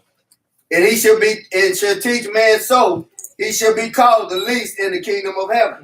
But whosoever shall do and teach them, the same shall be called great in the kingdom of heaven. Read on. For I say unto you, that except your righteousness shall exceed the righteousness of the scribes and Pharisees, ye shall in no case enter into the kingdom of heaven. So, the scribes and Pharisees, we went over earlier, the people that was in class, what happened to the scribes and Pharisees? What was they doing? It's always challenging outside. What was the main thing? They were teaching the law, but weren't keeping the law. And they was also doing what? They was doing their own traditions. The traditions of men. They kept putting their spin on what God said instead of keeping the law as what God told us to keep the law. That's the reason why when we had went into March chapter 7. Let's go. And I hold up real quick. And I know what extra bar is going. We understand. We already know too. I'm just gonna like I said, we teach differently than what other brothers teach. We see the Bible. We know the first 5 books of the law. We understand that, but we see the Bible, complete Bible, as a law within itself as well, bro. We also see that, man. We see that as well. Don't worry about you, Hood. We got. We got about. We up here for, so this is what Christ is going to Mark chapter 7. Because I ain't gonna lie, brother. Whoever Micah on there, like you say, fringes is a law. Y'all cold. We got them. Don't worry about it. Let them keep putting the questions out there. We got sin is the breaking of the law, and guess what? The wages of sin is death. It's death. So come on, man. Stop playing the game. That's right. That's what I'm saying. I try to give them the long route because we say, go to Mark chapter 7. Watch this. This is just start at verse 10. This is how. No, this start at verse 9 because this is how the scribe and Pharisee was doing. Keeping in context, when it said in Mark chapter 7, it said they came together unto him Pharisees. So we're talking about the Pharisees, right? Jump down to verse 9. The book of St. Mark, chapter 7, verse 9. And he said unto them, full well ye reject the commandments of God, that ye may keep your own tradition. So guess what? A lot of people reject God. Guess what? Pharisees was rejecting God by keeping their own traditions, right? That was one of the things they were doing. They was keeping some law, but guess what? When it comes to the laws of the elders, they would break God's laws to do the laws of the elders, right? And there's a lot of people do that right now, right? Read on. For Moses said, honor thy father. Watch what it's saying. This is a law. And this is one of the laws that Christ is getting on to the Pharisees about because they was breaking this law, right? Read that. For Moses said, honor thy father and thy mother, and whoso curseth father or mother, let him die the death. So this is a law, right? So when y'all know when a child is unruly, he is a gluttonous, what was supposed to happen to their child? They would take him to the owners and he'd be stoned to death. They're gonna be stoned to death, right? The elders. So guess what? And matter of fact, this was 2 laws that Christ would quote. The first law was honor thy father and thy mother. Then guess what? If they didn't, guess what? And they was unruly and they couldn't do nothing with them. Guess what? They would be took to the elder and they would be stoned to death. This is 2 laws that Christ was getting on to them about, right? But read on. Verse 11. But ye say, if a man shall say to his father or mother, it is Corban, that is to say, give, by whatsoever thou mightest be profited by me, he shall be free. So guess what? If a person was going, say for instance, a child was going against his mother and father, and they came and brought a gift, they'll let the child free without no consequences behind that thing. And that's not what the scripture tells us, right? But we can't put the child to death right now because we up under grace. But what they was doing is giving a gift to get out of trouble. You said what up? Paying, he asked, like, give me some money. Give me some money. Give, man. And you can get out of trouble. I ain't good, y'all good. That's right. That's what they doing. But that's what the Pharisees doing. They transgressing God's law to bring their own law. Right? But read. Verse 12. Verse 12. And ye suffer him no more to do aught for his father or his mother. So you tell him, hey man, just pay me a little money. Don't do nothing else for your father. Do nothing against your father and mother. You good. That ain't what the Bible tell us. Right? We supposed to chasten our children. We supposed to correct them children and make sure they don't go down the wrong path. Right? This is our job. And guess what? the modern day sword in the judgment, when the child is not listening so much, and the Most High God had to step in, you see the child go to the jail, or they go to penitentiary, they go to the grave, and a lot of stuff happens to the children. The Most High God bring that sword on them because they're not listening, right? Watch this, verse 13. Verse 13, making the word of God of non-effect Read. through your tradition, Through your traditions, right? Read. which ye have delivered, and many such like things do ye. So guess what? Just like Christ said, just like you doing in this law, in these laws that y'all breaking, that y'all making y'all own stuff up, y'all do in so much other laws the same way. So that's like you say, brothers asking some good questions, but to get clear understanding, like you say, the scribes and the Pharisees, they was going off, right? That's the whole point. They was going off and they was doing their own tradition, making that thing going against the Most High God, right? Let's go back where we was at. We were still talking about, they talking about wearing the fringes. We're The in the law fringes. states when you break the law of reduction, you die. Where do you die for no fringes?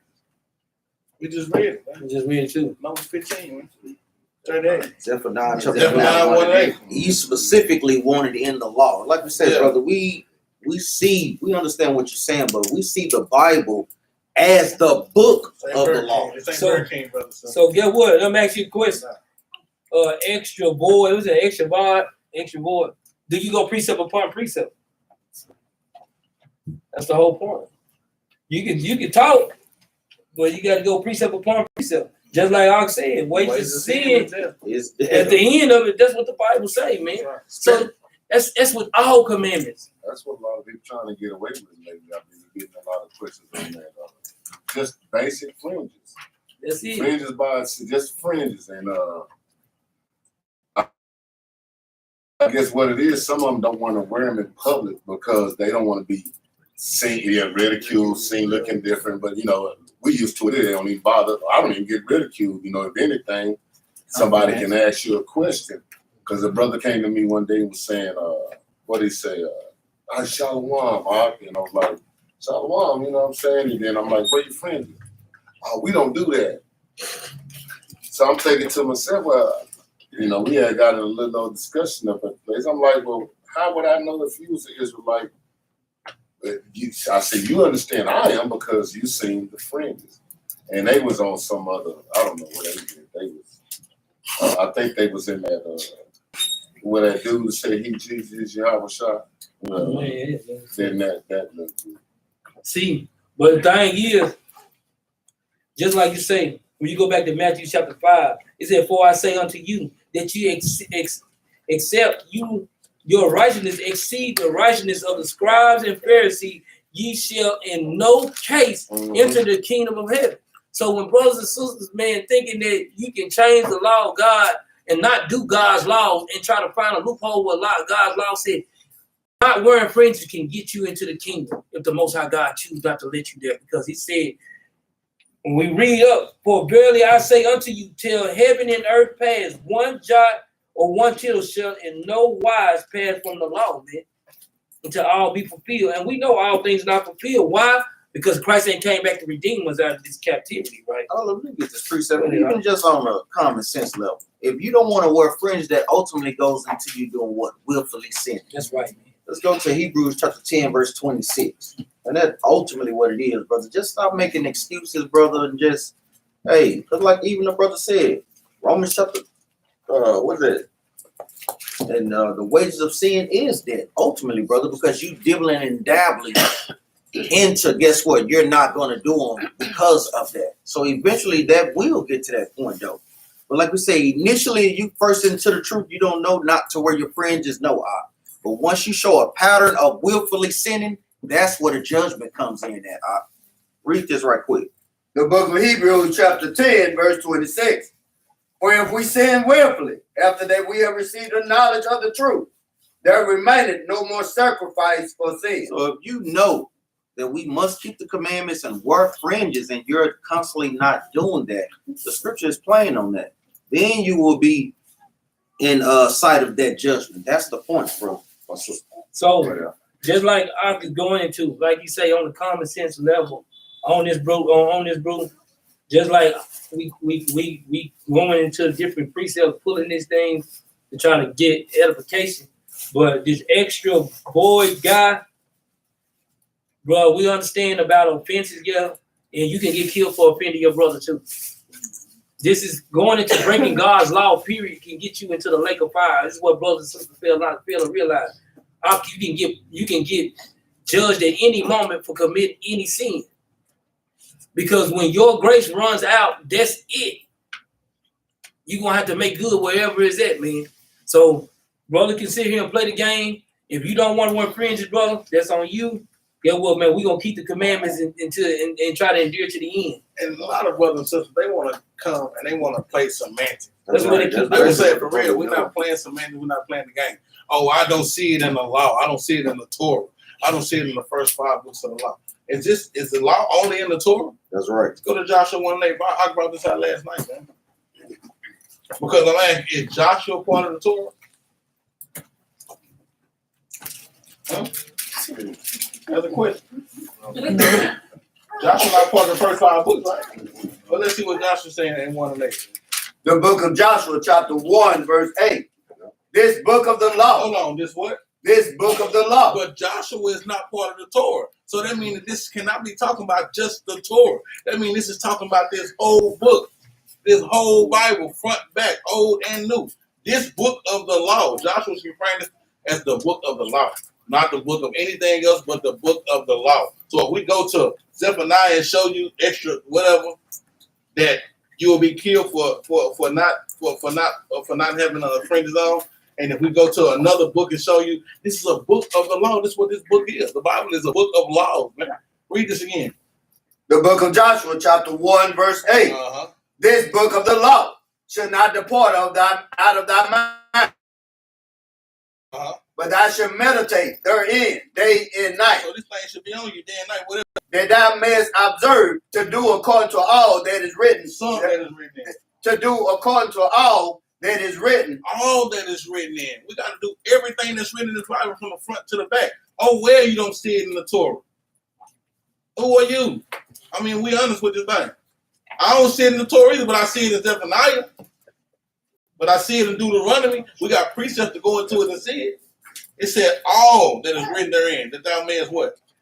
For then thou shalt make thy way prosperous, and then thou shalt have good success. So, brothers and sisters, we got patience, man, all day long. But when you keep going to the same thing, if you really or truly want the understanding, brother or sister, whatever it is, then we'll give it to you. But if not, man, look, we're gonna give you that tough review too, man, what you gotta get, man.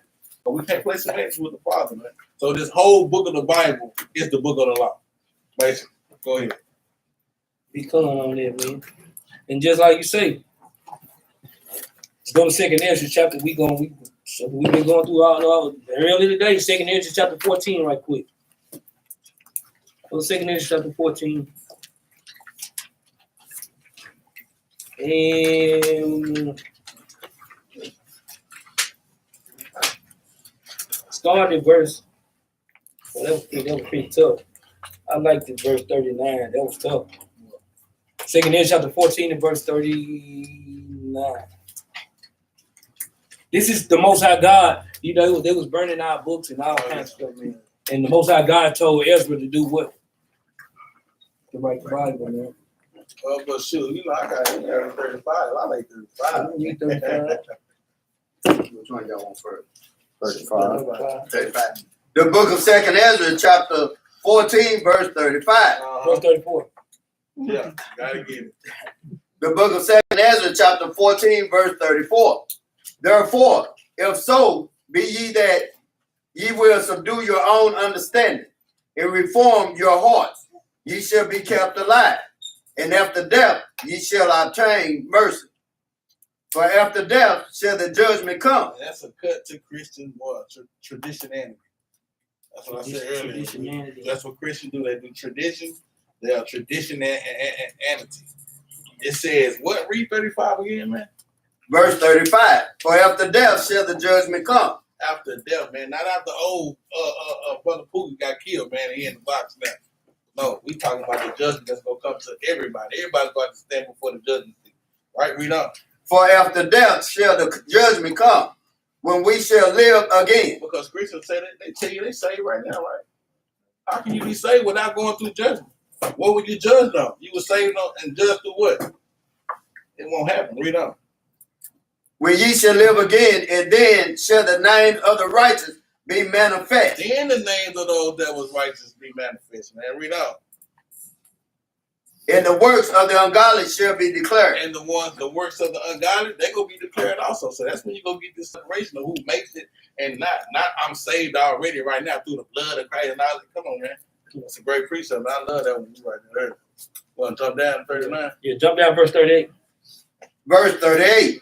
And the next day, behold, a voice called me, saying, Ezra, open thy mouth Read. and drink that I give thee to drink. So guess what? This is going into this living water, man, that the Most High God was giving Israel. But watch what kind of water that he gave them, man, because this thing's tough, man. If brothers and sisters wasn't following it earlier, man. Read it out. Then opened I my mouth, and behold, he reached me a full cup, which was full as it were with water, but the color of it was like fire. So he, guess what, man? This looked like water, but it was fire, man. Maybe after you got that cup of fire, man, I'm gonna drink this. Guess what, man? Everybody, the Most High God give a cup to, they guess what? They ain't gonna drink it. Guess what? The same good precept box full earlier. Let's go to it. Jeremiah chapter 5, verse 14. Make sure y'all precept that mug right there beside it, man.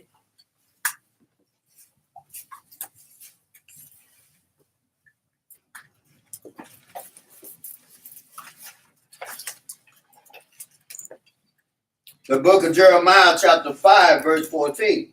Wherefore, thus saith the Lord God of hosts, because ye spake this word, behold, I will make my words in thy mouth fire. Because that's what Jeremiah was drinking. He was drinking that fire, man. And what the Most High God going to put in his mouth, he was going to spit straight fire to these 5 people. And they was like to write everything down that he told them to write down. Right? Read on. And this people would, and it shall devour them. And it shall devour them. And let's go back right quick, man. 2nd Ezra chapter 14 and verse 39. The book of 2nd Ezra, chapter 14, verse 39. Then opened I my mouth, and behold, he reached me a full cup, which was full as it were with water, but the color of it was like fire. So he gave them that living water, which was fire, man. Read. And I took it and drank. And when I drunk it, and when I had drunk of it, my heart uttered understanding. So guess what? After he gave him after the word gave him the understanding, guess what? He was ready, man. Right? Read. And wisdom grew in my breast. Read. For my spirit strengthened my memory. So guess what? This is what we got. Look, it's pivotal that we tell brothers every week, bless the man that read it, man. Because guess what? While we reading the Bible, the Lord is unlocking the Bible to us at all points. Think about how God unlocking the Bible. When you read, you like, dang, this us? Dang, this us? Dang, we did go up on slave ships. And guess what? Physically in this body, you wasn't on slave ships. So why are you saying we? Because guess what? When he was talking to the children and when he was talking to the children, man, he was on Mount Zion, he was talking to the children of Israel. A lot of us feel like he was there. You wake that spirit up in you, man. You can feel it. Right? This is a spiritual thing. This is like you say, man, this thing bigger than Nino Brown, man. This thing is spiritual, man. Right? This thing is spiritual than the mud because you can feel it. This ain't like Christianity because guess what? If you leave this truth, guess what? You're going to be spiritually dead for real. This ain't Christianity. You can just walk away and you're going to be still chilling and kicking it. No, you walk away from this, something going to happen. Like for real, this is something like this is real life. This is not the Christianity stuff that you can walk away from. It's like you're going to be cool. No, the Lord going to make you bugged out for real. Right? Read on up. Verse 41. And my mouth was open and shut no more. Because he was spitting that fire, man. Read. The highest gave understanding unto the 5 men. And they wrote the wonderful visions of the night that were told, which they knew not. Read. And they sat 40 days, and they wrote in the day, and at night they ate bread. So at night they ate what bread? Oh, Our man. word, the word. John 6, man. That's right. John chapter 6. John Daily chapter bread. Daily bread, like daily bread. 51. The book of St. John, chapter 6, verse 51. I am the living bread which came down from heaven. If any man eat of this bread, he shall live forever. And the bread that I would give is my flesh, which I would give for the life of the world. So guess what? They was giving this bread. Guess what? They was getting the understanding of the scripture, and then they was writing it down. Get more understanding, they were writing it down. They get more understanding, they were writing it down, man. Right? Let's go back, 2nd Ezra chapter 14. So it said, they wrote in the day, and at night they ate bread. They was getting taught at night, they wrote in the daytime. Get taught at night, they was writing in the daytime. Right? Read. The book of 2nd Ezra, chapter 14, verse 43. As for me, I spake in the day, and I held not my tongue by night. Read. In 40 days they wrote 204 books. Read. And it came to pass, when the 40 days were fulfilled, that the high spec said, saying what? The first that thou hast written, publish it open. So guess what? Openly. And guess what? The Lord gave the word. Blessed was those that what? That published it. Going back to what we was already, if us was watching the class earlier, just read it right now what we was going through. Read on. That the worthy and unworthy may read it. Read. But keep the 70 last, that thou mayest deliver them only to such as be wise among the people. Read. For in them is the spring of understanding, the fountain of wisdom, and the stream of knowledge. And I did so. And he did so as the Lord commanded him, man. So when guess what? And Christ is gonna have all these books and all this stuff that he got, he gonna give us all the understanding of those things, man. We worthy to understand those things because Christ is gonna be teaching like a mother. He's gonna be kicking butt and teaching. And when he coming back to do kicking butt and teaching, kicking butt and teaching. Right? Okay. You got no more questions on there, man? You see that the sun done dropped. Well, sisters been tuning in, man. Like I say, like and share the video. Help us push this truth around the four corners of the earth. We're gonna get these prayers in, man, to the Most High for another beautiful day of atonement, man. Get the Most High God some praise, man.